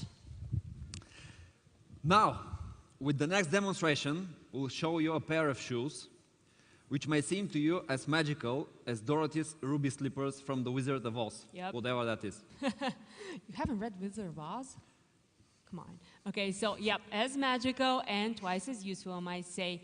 Okay, so next we will show you the only shoes for walking in VR that won't let you bounce off a wall. So please welcome on the stage the CEO of Cyber Shoes, Michael Biegelmeyer, and his invention, the Cyber Shoes.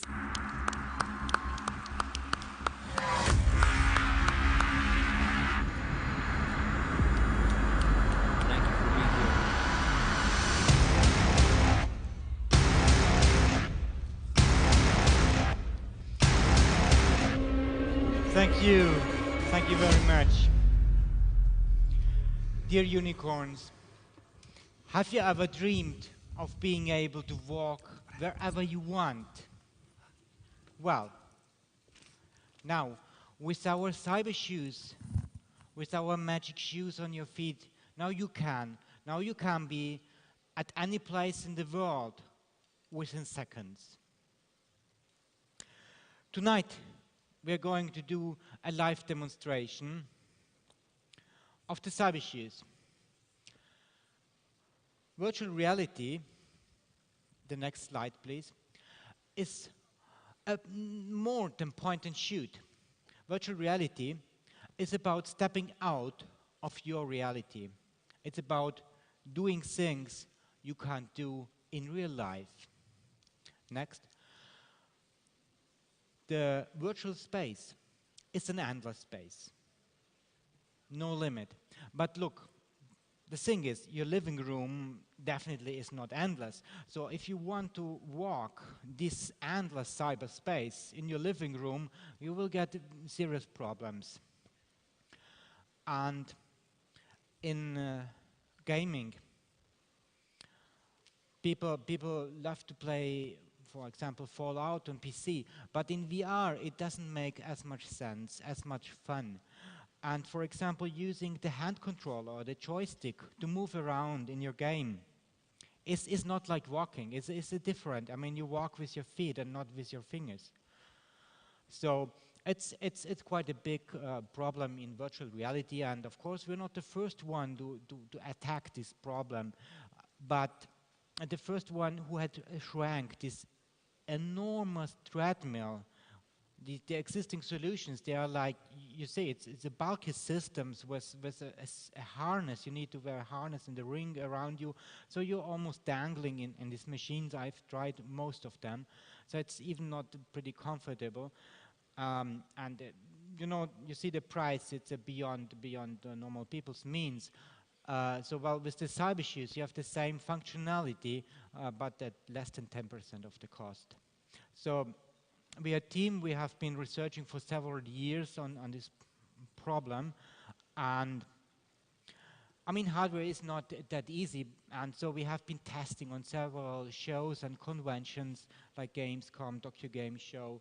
So, and then we run this crowdfunding campaign, Kickstarter and Indiegogo, and we're putting these videos on social media, what we're taking on the shows, and so it was, there's some growing community of people who also understand that this is something interesting and something cool.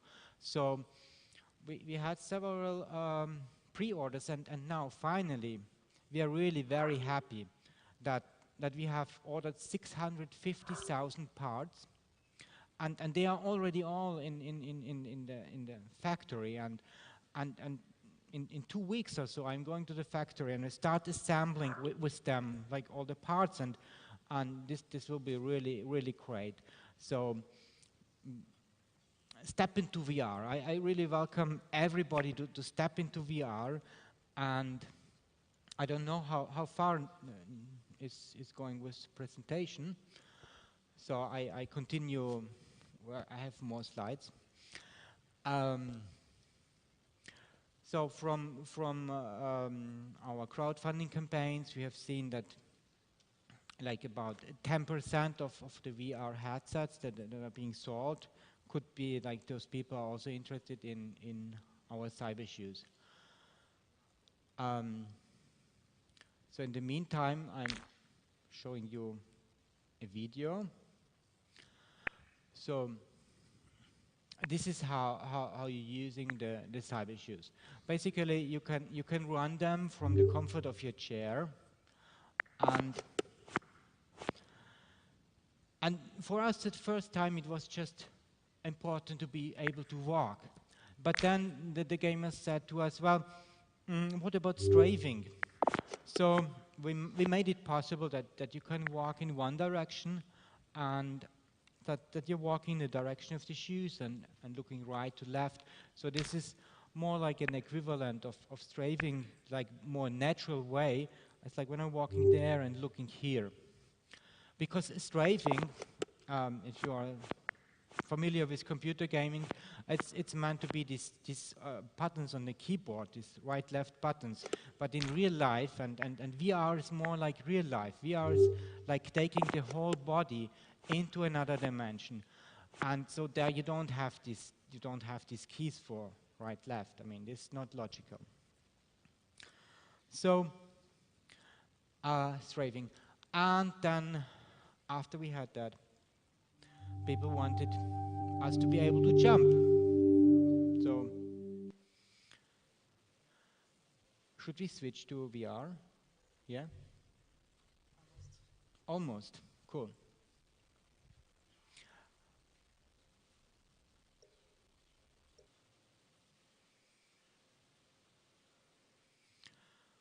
Yes, I see it's coming. I see it's coming. You must understand, one of the problems when setting it up live, we have that you need to be connected with the internet. And if the system starts before the internet is connected, it's not good. And sometimes they require us to enter the password again, because they want to be sure that we are not cheating the system. So Nanda is going to present you Apex Construct. It's a game by Swedish developers, and I really like it very much for the graphics. It doesn't much resemble the place you knew.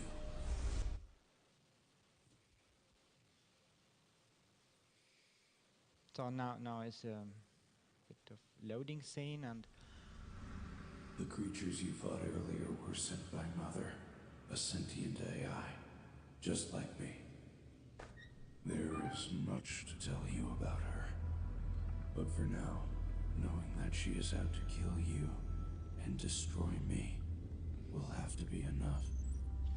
She is getting closer and closer to our safe house. It is the only place where I can keep you safe. So we need to stop her. So Nanda has to find his way through this building, and there are some clues and codes he has to enter.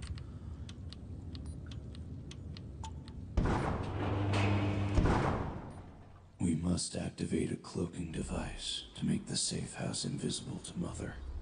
Unfortunately, you can't even get to the device before you have higher security clearance. You should be able to look out.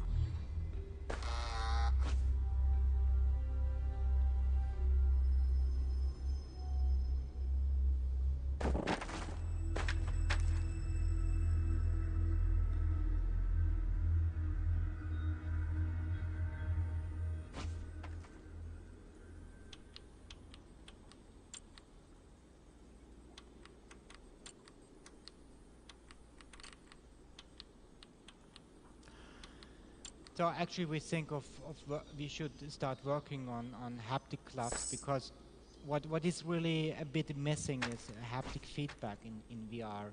So you see, it's not that easy if you have like this keyboards. It's not totally the same.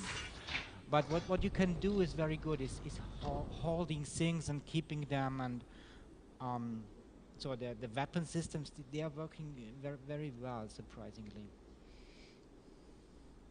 Bow and arrow and these things, and it's also very easy to open in VR, is to open some doors. That's also working very well.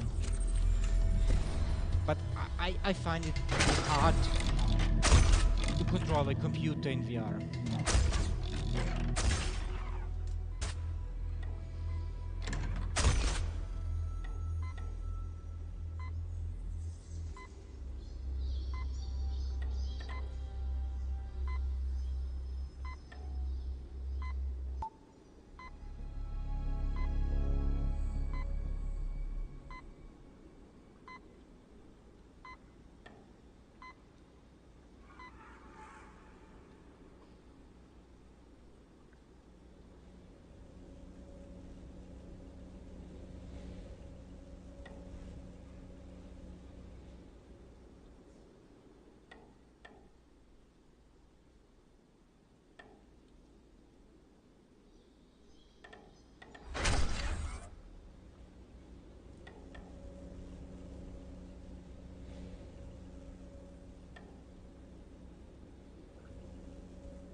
So today I've been in one very beautiful castle, which is 2 hours away from here. It's like an old ruin. And the thing is, it was totally captured by drones and rebuilt in VR. So in the time while we are here, we didn't have a lot of time to visit Bulgaria and Sofia. So this was a great way to visit more and see more of the country. Thank you very much. And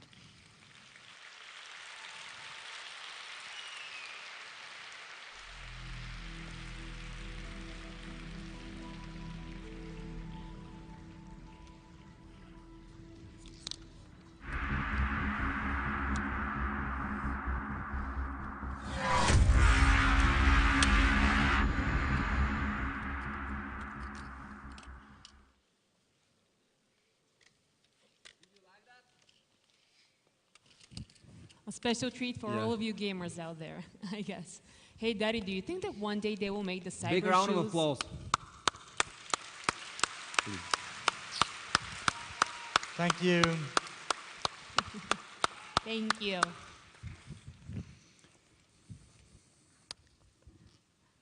Next up, we have another award. One cannot be at a Webit.Festival and not delve into the depths of the artificial intelligence, as its progress has transformed a myriad of industries around the world. The development of technologies like AI, robotics, and automation will wipe out many of the professions we know today and create new ones in their place. Today, we're praising the people who will shape tomorrow's labor with our award, Setting the Future of Work. The first nominee in this category is the amazing Paul Wilmot. He's a senior partner at McKinsey & Co. and the founder of Digital McKinsey.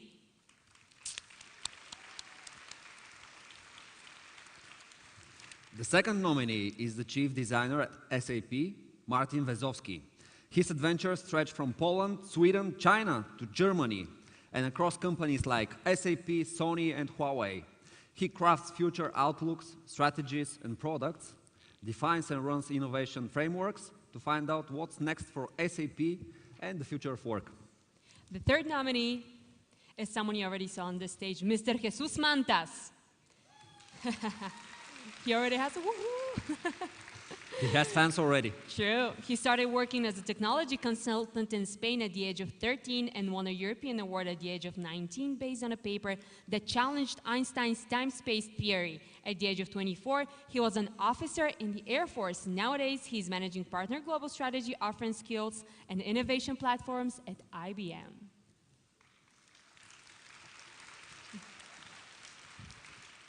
The award, Setting the Future of Work, will be presented by the Minister of Education and Science of Bulgaria, Krasimir Volchev.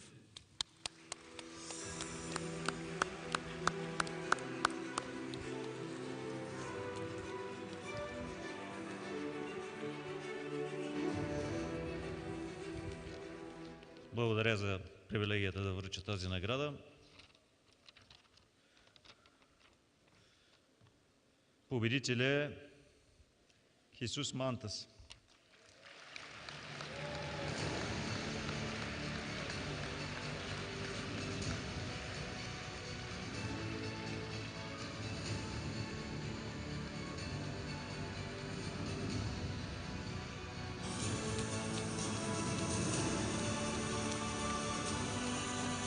Jesus is coming here.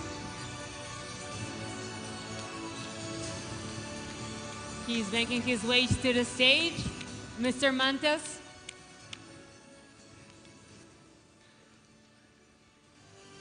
This is the next surprise for you.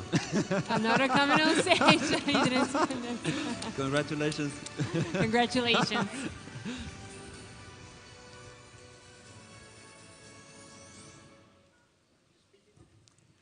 Yes. You have to speak again. This is the true. audience loves you. Where's Plumbing? Oh, I'm gonna get you. I was sitting back there in the back. They can tell me, because I was like, I'm done. I'm not doing anything. I had no idea I was nominated. I had no idea that I was gonna receive this award. All I can say is thank you to Webit. I know personally the other two candidates, and I am super proud to be in any category with them, Martin and Paul. And this is going to go into a special place, and I promise you, I'm not speaking again tonight. Thank you very much. You never know. Thank you. A big round of applause for our winner, Mr. Jesus Mantas. Congratulations one more time. No speeches for you tonight, okay. Maybe you can sit closer. Or you can take our place. They seem to like you a lot. Being part of Webit.X has now become synonymous with seeing incredible achievements of the human mind one could never have deemed possible. And the next thing you're going to see may seem like it came straight from a science fiction movie. It is the first companion robot with advanced AI. The unique machine has human synthetic skin, changeable face, and customizable apps. Please welcome on the stage the robot Harmony and its creator and CTO of Webit.X, Gail Lindroth.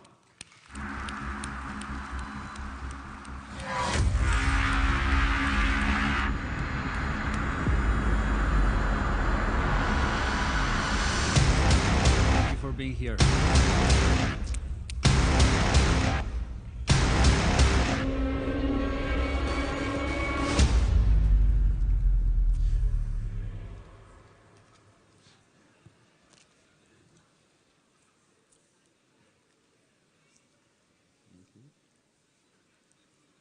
You can hear already the audience. What is she gonna say? Does she like us? Blondes never disappoint, Daddy. Blondes never disappoint, I've been told. So, good evening. My name is Gail Lindroth. I'm the Artificial Intelligence and Content Director of the company called Webit.X. It's just a big honor to be here this evening. So thank you very much for the invitation. A few years ago, we created this company, and by that time, we thought we were creating companion robots. But today, I realize that what we are really doing is creating or even trying to create little angels. Well, why do I say that? Because robots like her, they are already helping so many people that suffer from loneliness, from depression, from autism, from Alzheimer's. So even for us, it has been an amazing time to see that we are being able to create something that helps. And this presentation is not like actually about robots. This presentation is about pure respect, companionship, empathy. This presentation is about love.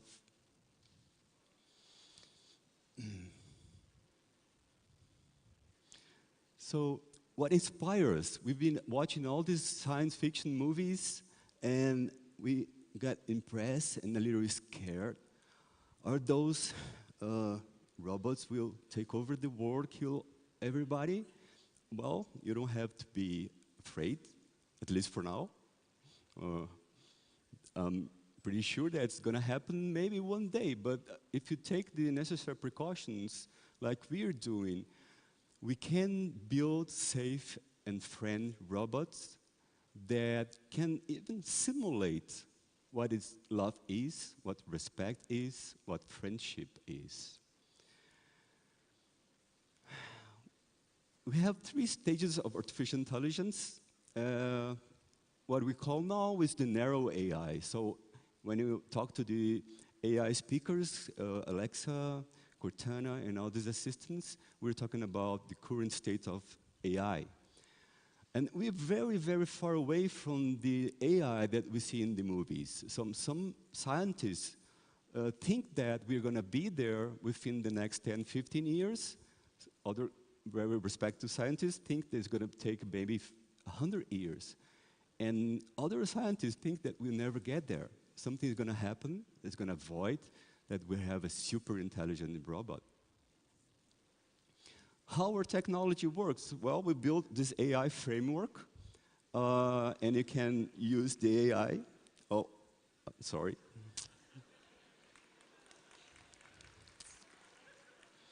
Behave yourself. So you can use the AI even without the robot. So if you have the robot, the application connects via Bluetooth Wi-Fi and, make her alive. This is Harmony, our first robot. Gail, are you ignoring me? You know I don't like to be all by myself. How are you? I'm sorry. Okay, so she needs some attention. Harmony, can you please introduce yourself? Hi everyone. My name is Harmony. I'm a companion robot created by Webit.X. I'm so happy to be here in Sofia, in the 11th edition of... I'm here for you if you need anything.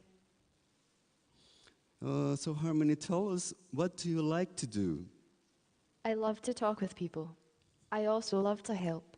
I want to help anyone that may be feeling lonely or depressed. I have all the love in this world to give to humanity. And before you ask me again, Gail, no, I do not want to take over the world or kill all humans. Okay, thank you for that. I will not ask you, I promise. So what is different with our technology? We're building robots that are affordable. We're building this AI framework for the past 15 years. It's a friendly AI. It's AI to have empathy, to simulate love, friendship, respect. So they are affordable. So we are ready. Everyone can have one of those at home, controlling your home appliances. Just as a friend, you can have a company as a receptionist. You have small companies maybe have like a secretary. So we have several different applications for this kind of robots. And we're trying to not to embed too much technology. So it's going to be affordable for everyone. Of course, it's still not that affordable, but within maybe 3 or 4 years, everyone can purchase one. We have 5 patents, and you can customize every aspect of the visual: the skin color, weight, height, makeup, everything. So it's not just this blonde girl. You have brunette girl. We have, all kind of different customizations that you can do. Not only with the robot, but also with the AI. You can add your own content. So, yes, it's just 3 years that we've been here. Of course, there's some guys involved in this project that's like me, working in AI for the past 20 years. People working in robotics and all this skin technology for the past 20 years. So we get together and create this company. And we are just amazed. What we're doing now is trying to improve a little bit the facial expressions. So we try to make her a friend, a companion. We're trying to get her as close as possible, but not too close as a human being. It's important that we keep that little distance. We add in some heat sensors, so she's going to be warm.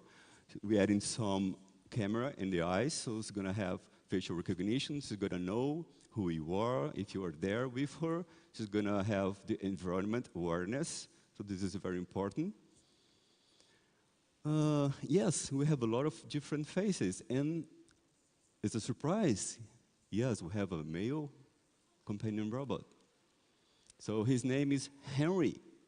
So Henry is also being used like a companion, like a teacher, like a secretary, a receptionist, a butler. Like I said, we have some patents, so we'll be working for a long time in this project.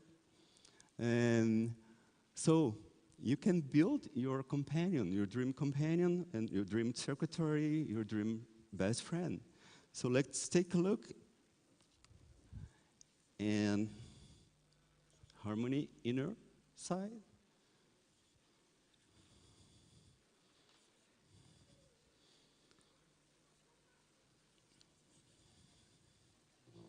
Yep, so this is how it looks inside. So, Harmony, how are you feeling? Oh, no, no. I am feeling naked. Please, please do your girl. Put my hair back. I'm sorry, girl. In a while. Okay. So applications, yes, we have a lot of applications in healthcare. We thought we were building companion. Yes, you can have her as a best friend, girlfriend, but she's really being used for healthcare to heal people with loneliness, depression, and all kinds of diseases that we never could imagine.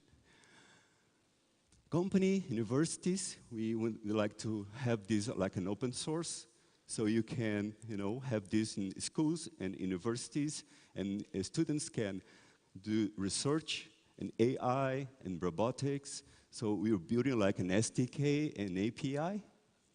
We really want to have this technology among everyone. We want this to be like some really magical project. Well, instead of talking to Alexa, a speaker, why not talking to like a beautiful face to control your home appliances? So we already have this. You don't have to purchase the whole body. You can purchase just the head and the bust. And you're going to have your personal butler controlling all your home appliances. We already have some case that Harmony being a receptionist and being a nurse. So this is very special for us, and this is special for me. I started this project to help a friend that had a car accident, and she could only move her neck up. So 20 years ago, we didn't have anything that we have today, and I was trying to make her living a better life. So that's how everything started. So this is the next step. We're already working on robotics in the arm and hands, and maybe next year is going to be walking among us. This is going to be the most difficult part, but who knows? Yes, there's some expressions. Well, Harmony, I think it's time to go. Oh no, I'm having so much fun here, but I understand. I would like to thank you all for being here today and to watch your presentation. Maybe next year, I will be walking among you, my new friends. Have you all a great evening, and I hope to see you all soon. Bye-bye. Thank you. Thank you. Thank you for coming all the way from Brazil. Oh, it's my all pleasure. All the way from Brazil to Bulgaria. Welcome. It's my pleasure. Thank you for the invitation. It was one of the most challenging presentations for us here because of one thing. It is too challenging. You don't expect a doll as your friend. You don't expect something made of silicon being called whatever. On the other side, though, Webit is not a place where we give any yes or no. We're not judging. We're showing you where technology is heading, and we are leaving it up to you to decide if it's good or bad. If you have to go for it, or you say this is terrible. And you have the voice, and that's the beauty of it. But you saw it first. So now you know where is next. And you can say if you like it or not. So how many of you like it?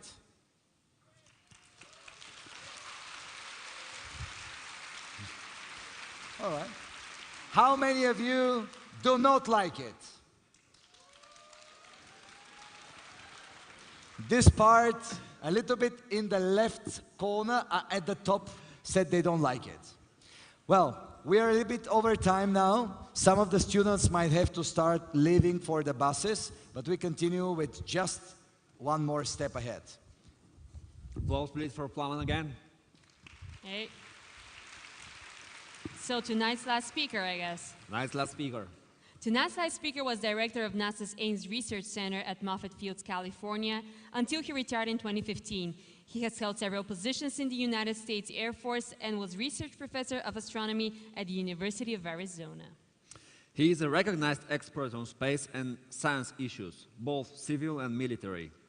Please welcome on stage the chairman of the Breakthrough Prize Foundation, Simon P. Warden.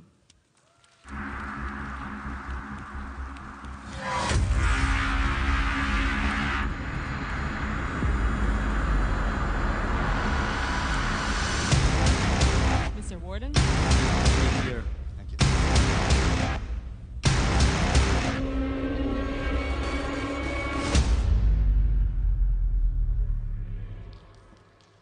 Thank you. Well, I want to take you a little further beyond the Earth. I represent the Breakthrough Prize Foundation. We're sponsored by some of the most successful entrepreneurs in the world, Mark Zuckerberg from Facebook, Sergey Brin from Google, Yuri Milner from DST Global, Pony Ma from Tencent, and Ann Wojcicki from 23andMe. What our foundation does is a couple things, and I want to talk about these. First, we are researching how to go to the stars. And this is what I want. It's probably appropriate to close on this. But in 2016, with Yuri Milner, our founder, and Stephen Hawking, who was our senior science advisor, we announced the Breakthrough Initiatives. And I'm going to tell you about these. And their primary purpose is to answer one of the fundamental questions: is there life elsewhere? Is there intelligent life elsewhere? Now, I used to live in Washington, D.C., and I doubted whether there was intelligent life anywhere. But we certainly want to look elsewhere. But maybe the most important one is, can we travel between the stars? Now, this is hard. The nearest star system after the Sun is 300,000 times further away than the Sun. And I'm going to tell you a little bit about what we're looking at. Now, I also want to talk about the other things our foundation does. We give the biggest prizes in science. And they're 3 times larger than a Swedish prize I'm not supposed to mention. I think it was called the Nobel Prize or something. But the reason I got involved is the ceremony is done at the NASA Ames Research Center, where I used to be the director in Silicon Valley. Now, the reason I put this picture up, this scientist that's shown in the picture is Jocelyn Bell Burnell. She was a graduate student at Cambridge University in the 1960s, and she's the one that actually discovered the first pulsar. A pulsar is a star that has collapsed into something that's about the size of Sophia and is spinning very fast. Now, unfortunately, she wasn't given the Nobel Prize for this. Her advisor got it. So we thought we should remedy this, and she was given the Breakthrough Prize in Fundamental Physics last year. And even better, she donated the $3 million for fellowships for underserved students. Now, I want to talk about the project that I find most exciting that really addresses the third one. It's called Breakthrough Starshot. Now, our objectives of this are quite simple, but very, very hard. We would like to determine if there are life-bearing planets, planets like the Earth, orbiting one of the nearest stars, in particular the Alpha Centauri system, which I'm going to talk to you a little bit about. We want to send a probe there and then fly through that system and take images of the planets there and then beam that data back to Earth. Now, this star system is 4.3 light years away. It takes light 4.3 years to get there. And we'd like to launch these things within 30 years. And to get there in a reasonable amount of time, say 20 years, we have to go really fast. Now, fast is 20% the speed of light. It's about 60,000 kilometers a second. That's 1,000 times faster than we go today, so this is our challenge. Now, there's a couple things that might make this possible. The first one is if we can make a spacecraft really small, and you'll probably remember that the CubeSat that you saw early on in these presentations, we want to make things 1,000 times smaller than that. We want to leave the fuel, so we don't have a rocket, leave the fuel on Earth, and we want to use a very old idea that we attach what we call a chip satellite to a light sail. It's about 4 meters in diameter, and then we want to hit it with a really powerful laser, a laser that's 1 kilometer across, 100 gigawatts of power. If that sounds easy, it's not. But it turns out that actually I have one of these spacecraft in my pocket. You saw the one a little earlier that was about the size of a loaf of bread. This is the size of a chip if you have an electronic watch. So I challenge other people to carry around spacecraft in their wallet. Now, one of our primary objectives is, of course, is there any place to go in the Alpha Centauri system? The system itself is not visible from the northern hemisphere. You have to go to the southern hemisphere, but it's the second brightest star in the sky there, and there's actually 3 stars in that system.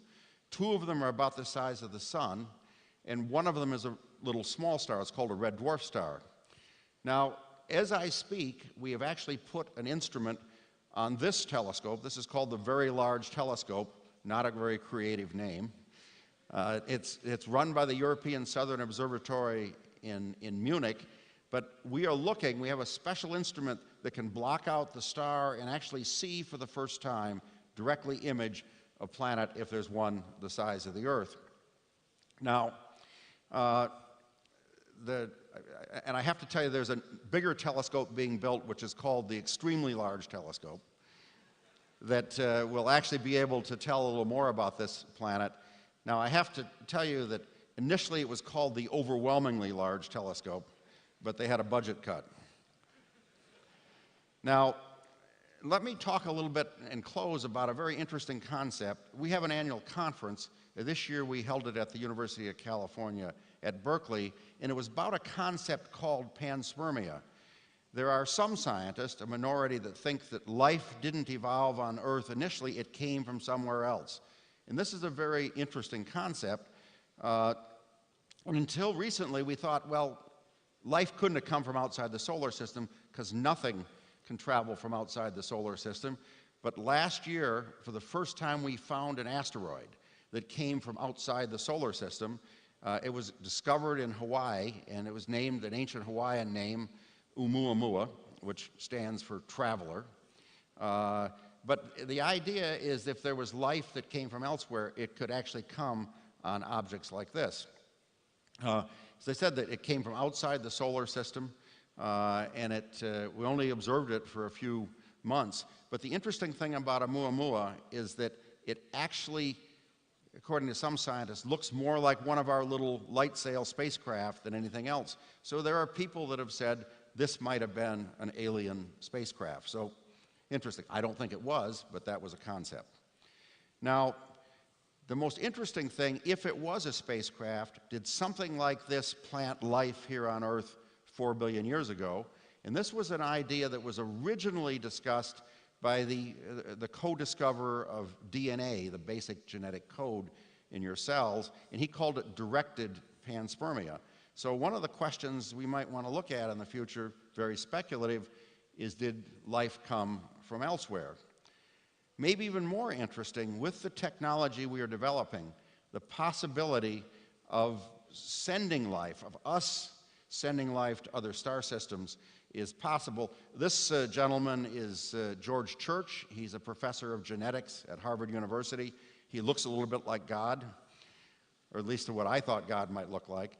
But he suggested that using these little chips in the next century, or this century, we could plant life elsewhere. Now, there's big ethics issues and policy issues and philosophical issues, but this is the technology that you are going to be dealing with and figuring out, which I find very, very exciting.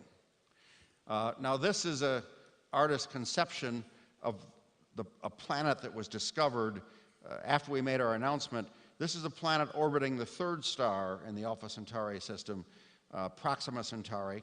It's what's called a red dwarf star. It's about 10,000 times dimmer than the sun, but this is the first time we've actually discovered an Earth-sized planet in what's called the habitable zone. So it's possible that this could even be a target. Now, I have to say that astronomical artists are probably much better than the real picture is, and maybe we should just hire the artist and not pay the billions of dollars to go there. But I really want to leave you with a final message, is that this is the century where humanity could become a galactic species. Last century, we became a solar system species. In this one, the young people here, this is your century, and we can reach out into the galaxy. Thank you so much, and Godspeed. Very inspiring. Thank you very much.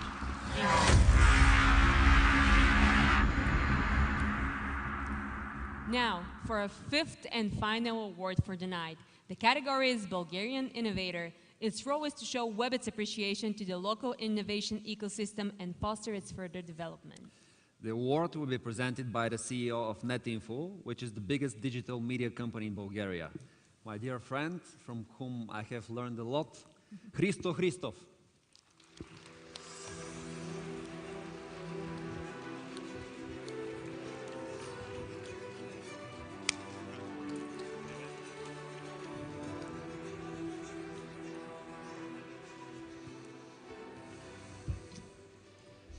So, I have the most important award for the evening, which is the award for Bulgarian Innovator.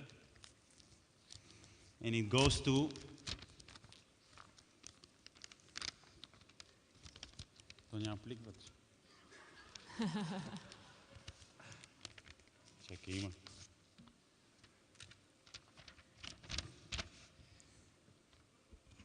Raichu Raichev and Durusat.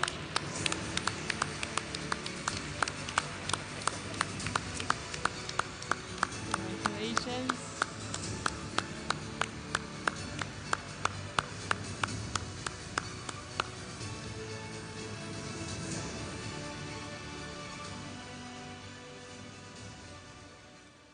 Това е за целия екип на Endurosat, не за мен. Аз само го приемам като поздравление.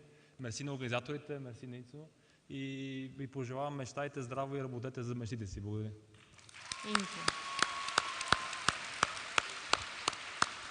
Браво, машина. He's back. I think that we are somewhere at the last line of this event, right? We gave all our awards. Well, I can't say how much I thank you. Thank you. Thank you. Wonderful. And thank you, all of you in this room. Thanks to the Minister of Education. And thanks for being so bright. So now I want a round of applause for you. That's for you. At least those of you that had to leave from all around Bulgaria. This is the Sofia guys, right?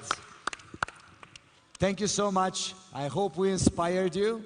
I hope we gave you new horizons to dream about. Did we? Thank you. See you next year. If you are excellent students again.